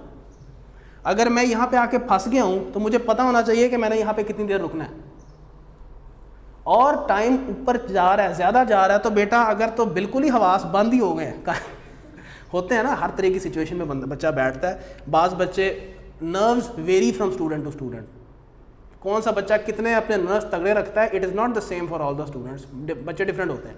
अगर तो बिल्कुल दिमाग बंद हो गया तो कोई वैल्यू लिखो आगे चलो यार, ये पूरा पेपर थोड़ी है, कोई भी लिख लो। और वरना अगर मिसाल के तौर पे ये 2.5 नंबर है तो 2.5 नंबर के लिए मेरा ख्याल है 2, 3, 3.5 मिनट है, तो अगर इसमें कुछ ना कुछ तो वर्किंग की होगी, उसकी बेस पे जो वैल्यू निकल रही है वही लिख दो, ताकि चलो कोई ना कोई बेस तो थी मेरे पास, मैंने लिखा, मैं आगे चला गया। बच्चे की आदत होती है कि परफेक्शनिस्ट बनना है, कि मैंने परफेक्ट कर, इस परफेक्शन के चक्कर में भाई साहब जब पेपर से बाहर निकलते हैं ना तो सिर्फ 70 नंबर का अटेम्प्ट किया होता है, क्योंकि हर जगह जहाँ ब्रेक लगती है उधर ही बैठ जाते हैं कि मैं तो इधरों आगे जाना ही नहीं चाहता कि होएगा नहीं मेरे को। तो ये चीज़ कंट्रीब्यूट करती है किस चीज़ की तरफ, पेपर कंप्लीशन रेट 70%, 65%, 75%। इन्हीं बच्चों का जब रिजल्ट आता है ना, फॉर एग्जांपल एक बच्चा 75 करके आया तो रिजल्ट आ रहा होगा 48 आया, 47 आया, ये इंडिकेशन किस चीज़ की है कि अगर आपका पेपर कंप्लीशन परसेंटेज बेहतर होती तो बेटा ये परसेंटेज निकालो ना इस चीज़ की 48/75 की, आपको अंदाज़ा हो जाएगा। ऑल्दो रफ निकलेगी, ये एग्जैक्ट नहीं होती, लेकिन it is giving an indication कि अगर आपकी पेपर कंप्लीशन जो परसेंटेज है वो बेहतर होती, you could have passed this barrier of 50, और पास हो सकते थे। इसको बेहतर करने के लिए इसलिए बेटा मैं हमेशा कहता हूँ कि जब आपको कोई होम असाइनमेंट दी जाए, एक तो ये मेहरबानी कीजिएगा कि इसको उसी दिन पे कर लीजिएगा। ये मैं सिर्फ मेहरबानी कर सकता हूँ और आपको सिर्फ बातों में शर्म दिला सकता हूँ। माशाल्लाह तुम लोग बड़े हो गए और डंडे सोटे में मार नहीं सकता, ये माजरत। और ये इंतहाई मुझे जो है ना बचगाना लगती है कि मैं फ़ाइन लगाने शुरू कर दूँ। इंतहाई इमेच्योर हरकत है, क्लास में एंटर होने देना, और ये बात है, ये आपको बेटा खुद एहसास होना चाहिए। आप मेच्योर बच्चे हैं, तुम लोग इंटर मैट्रिक के बच्चे थोड़ी हो। और अगर तुम आ ही गए हो और इतनी बातें सुनते हो कि ये मुश्किल है, तो फिर रोज़ का काम रोज़ ना करना मुझे समझ नहीं आती। अगर एक बच्चे को मैंने एक होम असाइनमेंट दी है और अगले दिन वो उसी शक्ल मुबारक के साथ क्लास में आ गया, तो मुझे उसकी लॉजिक नहीं समझ आती आपका। क्योंकि रीज़न ये है कि अगर आपने इसमें हाथ डाल लिया सीए में, तो आपकी प्रायोरिटी ये होनी चाहिए। आपने सब्ज़ी लेनी थी, ये करना था, वो करना था, सब ठीक है, लेकिन आपने अगर फॉर एग्जांपल कोई एक्टिविटी कर ली है एक दिन में, तो आपको रात को अपनी नींद को एक सेक्रीफाइस कर लें, कोई हर्ज नहीं है। इन द लॉन्ग रन फ़ायदा भी किसने उठाना है? आपने उठाना है। किसी को कोई फ़र्क पड़ता है कि आपका फॉर एग्जाम्पल क्वालिफाई नहीं हुआ? कौन बेनिफिशरी है इस चीज़ का कि आप क्वालिफाई हुए? You are the first beneficiary. मैं हमेशा बच्चे को कहता हूँ, जब भी मैंने उसको मोटिवेट करना होता है, this is the biggest thing. अगर आप फॉर एग्जांपल आज के दिन घर ये बता के निकले हैं कि मैं क्लास लेने जा रहा हूँ और चले आप कहीं और गए हैं, ठीक है ना, कोई भी है, होते हैं, हर तरह के बच्चे होते हैं। या फॉर एग्जांपल टेस्ट रखा गया है तो टेस्ट ही नहीं दिया और बाहर निकल के कह रहे हैं हाथ फेंक, मैंने टेस्ट ही नहीं दिया। बहुत अच्छे, तुमने धोखा ही दिया। कि एनालाइज करें अकेले में बैठ के, आपने किसको धोखा दिया, किसको, वालिदैन को, हमें, हमारे सामने तो और बच्चे, हम तो क्वालिफाइड हैं, मैनेजमेंट को और बच्चे आ जाएंगे, कज़न्स, वो तो पहले ही ये चाहते हैं सर आप इधर ही रहें, उनके साथ तो पहले ही आपका बैर चल रहा होता है, कंपटीशन चल रहा होता है। You are the only beneficiary, या आपके पेरेंट्स हैं जो आप पे इन्वेस्ट कर रहे हैं, आप किसी का कुछ नहीं बिगाड़ रहे। तो जो चीज़ डेली दी जाए बेटा, एक तो उसको कर लीजिएगा, दूसरी बात, और जो मैंने होम असाइनमेंट देनी है बेटा अगले दिन उसमें डिस्कस होना है। ये अपॉर्चुनिटी है, अगर इसको डिले करोगे दो नुकसानात होंगे। एक तो ये कि तुम अगर हफ्ते बाद जाके कर रहे हो वो चीज़ें वैसे ही वॉश आउट होना शुरू हो जाती हैं आपके दिमाग से वक्त गुजरने के साथ साथ, और जाहिर है अगर पहले कर लोगे तो फिर उसमें क्या होगा कि अगले दिन डिस्कस भी हो रहा होगा, तुम्हें वो चीज़ रेक्टिफाई करने का मौका भी और समझने का मौका भी मिल जाएगा। ठीक है जी, तो जो दे रहे हैं साथ साथ कीजिएगा, और सिर्फ करना नहीं है, प्लीज़ टाइमर रख के कीजिएगा। अच्छा करें, ये मिसाल के तौर पे 12 नंबर का सवाल था, टाइमर रखें, कितना हुआ, एंड तक पहुंच गए हैं, उसके बाद बेशक आप एक प्रैक्टिस तो हो गई ना कि मैंने विद इन टाइम कॉन्स्टेंट्स करना है। सिर्फ करना नहीं है, पेपर पास आउट करने के दो इंग्रेडिएंट्स हैं, करना है और विद इन टाइम करना है। इफेक्टिवनेस और एफिशिएंसी का यही फ़र्क है। ये तो तुमने प्रायर स्टडीज़ में पढ़ा होगा ना, क्या होती है इफेक्टिवनेस, टारगेट अचीव कर लिया जाए, एफिशिएंसी विद इन रिसोर्सेज किया जाए। तो पेपर पास करने के भी यही दो इंग्रेडिएंट्स हैं, सिर्फ करना नहीं है, विद इन टाइम करना है, सिर्फ 3.25 घंटे हैं। और अनफॉर्चुनेटली ये जो तुम्हारा पर्चा होता है ना, यही एग्जामिनर के पास एक चीज़ होती है जज करने के लिए कि इस बंदे की तैयारी कैसी थी। उसने ये नहीं देखना कि ये बंदा तो 6 महीने पता नहीं किससे पढ़ के आया है, ऑक्सफोर्ड से पढ़ा है बंदा, किताबें पता नहीं कौन कौन सी खंगा, उसको क्या लेना देना भाई, उसने उसके सामने तो यही तुम्हारा एक नामा है और उसकी बेस पे उसने जज करना है। इस पर आप परफॉर्म ना कर सके 3.25 घंटे में तो आप फारग है। जितने मर्जी चीते आपके सारे टेस्ट में पूरे आते थे, कोई नहीं देखेगा। जो इस 3.25 घंटे का परफॉर्मर है, ही और शी विल पास। इसको बेहतर करना, और इसको बेहतर इन 2 तरीकों से ही हो सकता है। Conceptually you should be strong, चीज़ें पता हो, अच्छी प्रैक्टिस हो, ओवर हाई फाई प्रैक्टिस नहीं, अच्छी प्रैक्टिस हो, और उसके साथ साथ विद इन टाइम आपको करने का गुर आता हो। हमारे बेशुमार सवाल करने का ऑब्जेक्टिव ही ये होगा कि बेटा हमने विद इन टाइम चीज़ें करनी है और इस चीज़ के ऊपर फोकस करना है। ठीक है सर, तो एक तो टाइमर रख के कीजिएगा, ये पहली बात। और उसके बाद बेटा एक जो काम आपने एंड पे करना है वो ये है, मेरी तरफ से मैं शुरू में तुम्हें बता रहा हूँ बेटा, 2 मॉक्स अटैम्प्ट करना कम अज़ कम। एक तो इस इदारे का मॉक, वो हर इदारा करता है।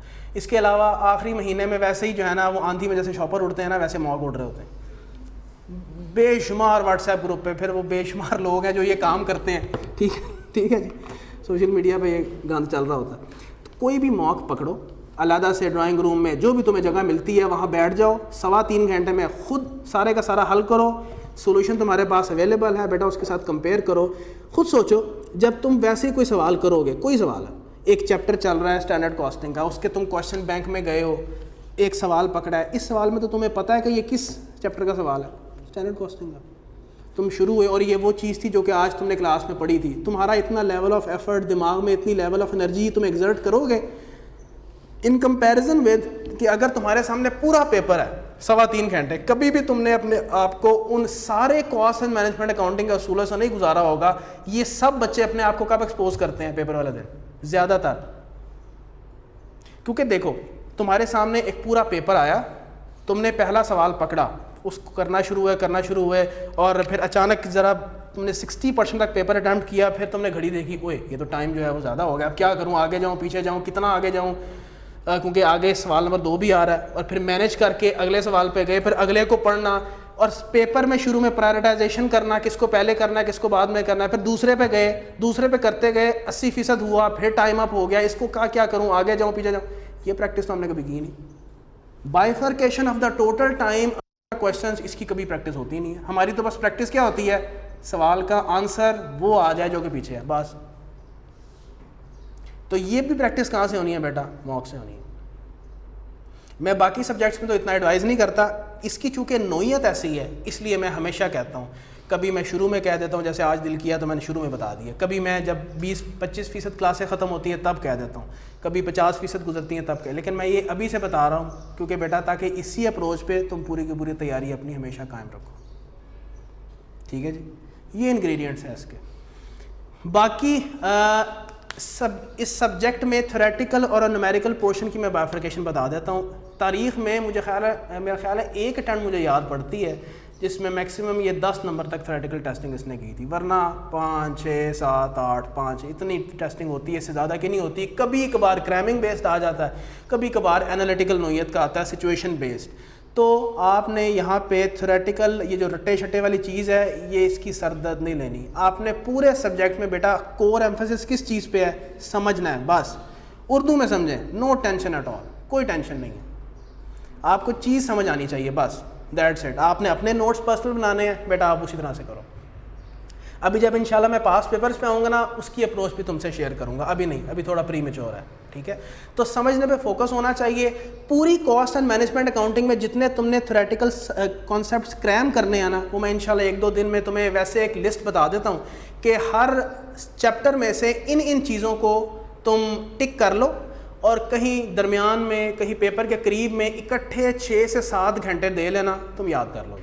That's more than enough. इससे ज़्यादा do not invest and waste your time in the theory portion, इसमें इतना रिकमेंडेड नहीं। सारा फोकस आपका न्यूमेरिकल्स एंड इट्स अंडरस्टैंडिंग इस पे होना चाहिए। That's what is expected from you. आज 2 अप्रैल है, इंशाल्लाह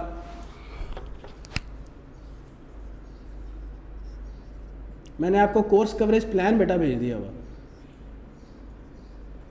इंशाल्लाह पूरी कोशिश है, मैं हर दफ़ा यही प्लान करता हूँ कि यहाँ पे हमारा यानी कि सिलेबस ऐसी जगह पे ख़त्म हो कि आपके पास उसके बाद 1 महीना से ज़्यादा ही टाइम बचे कि आप अपनी पर्सनल प्रैक्टिस कर सकें और तैयारी कर सकें। तो ऐसा ही है ना, इंशाल्लाह हम सितंबर में बैठ रहे हैं। देखो ज़रा सितंबर का पहला मंडे का बन रहा है।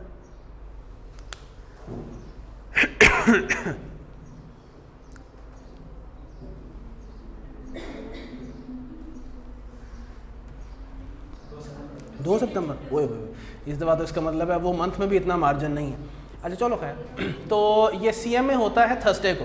थर्सडे का बन रही है 6 या 5? 6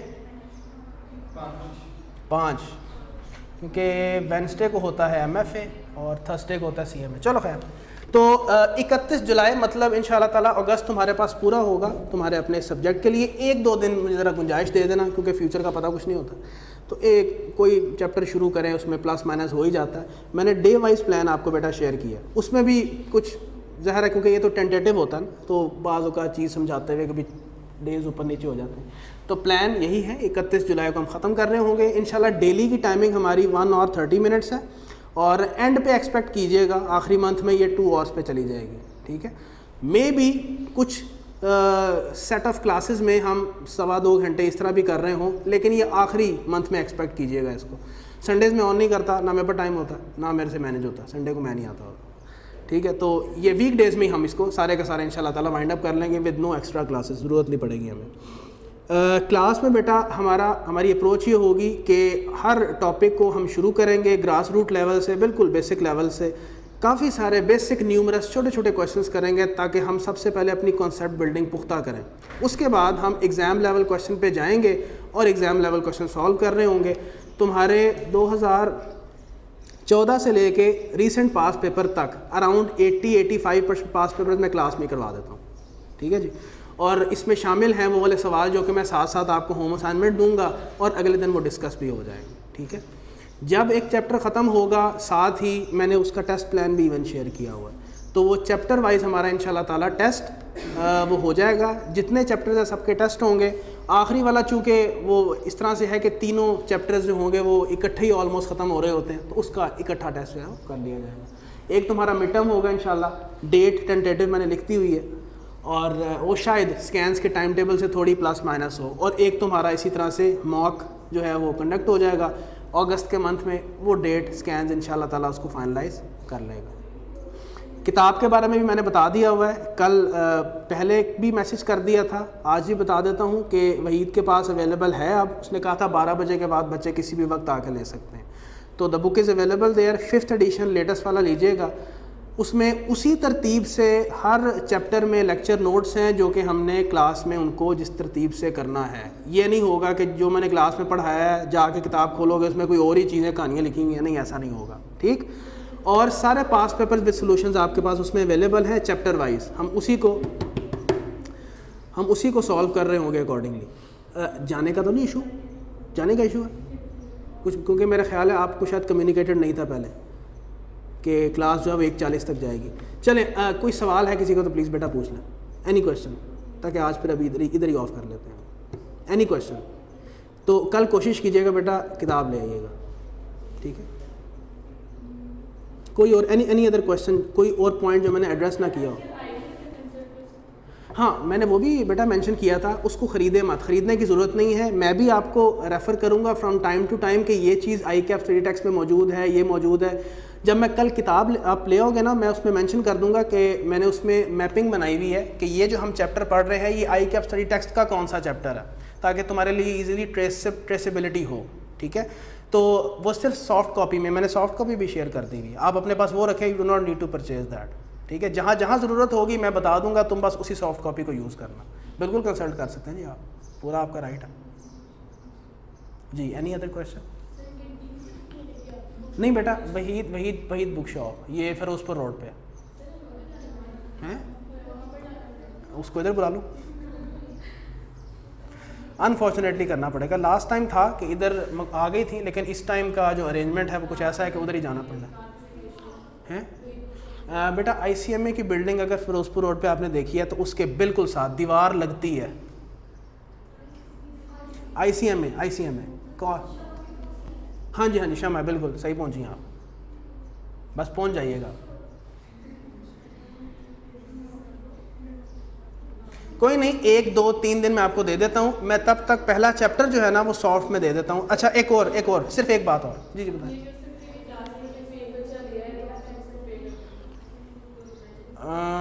कुछ देख लेता हूँ मैं, चले आदिल साहब से पूछ लेता हूँ कि कोई ऐसा मामला कर लिया जाए, मैं उनसे पूछ लेता हूँ।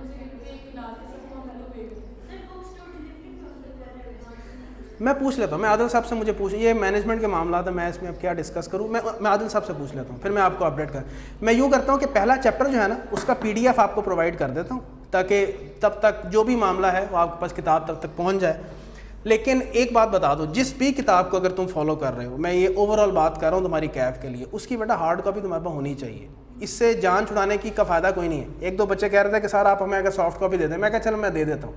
बहुत से बेटा चीज़ें ऐसी होती हैं जब आप अपनी किताब के ऊपर उसका सोल्यूशन, उसके की पॉइंट्स, उसके लर्निंग ऑब्जेक्टिव्स, अभी तो मैंने तुमसे उस पर बात करनी है कि जब सवाल तुम करोगे तो तुम्हारा ऑब्जेक्टिव क्या होना चाहिए कि इसमें जो नए पॉइंट्स तुमने सीखे हैं, you should enlist those points उस सवाल के साइड पे। तो आपके पास हार्ड कॉपी होनी चाहिए। हाँ, जो तुम्हारी फ्यूचर स्टडीज़ हैं CFAP की, उसमें तुम्हारे पास लिबर्टी है, तुम अपना टैबलेट्स तुम्हारे पास होंगे, लैपटॉप्स होंगे, तुम PDFs यूज़ करो, आज़ादी है तुम्हारे पास। लेकिन उसमें भी रेकमेंडेड नहीं होता, हमेशा आपके पास अपनी किताब हो जिसमें आप चीज़ें उसके ऊपर ही साथ साथ लिखें। It will save your time, it is required. तो मुझे कोई टेंशन नहीं, आप जाके फ़ोटोकॉपी करवा लें। फ़ोटोकॉपी पे कॉस्ट ज़्यादा पड़ेगी तुम्हें, फ़ायदा कोई नहीं, it is for your benefit. जी बेटा, अच्छा चलो जी ख़त्म कर देते। कल फिर बेटा जहन में रखिएगा 12:10 से 1:40, ठीक है।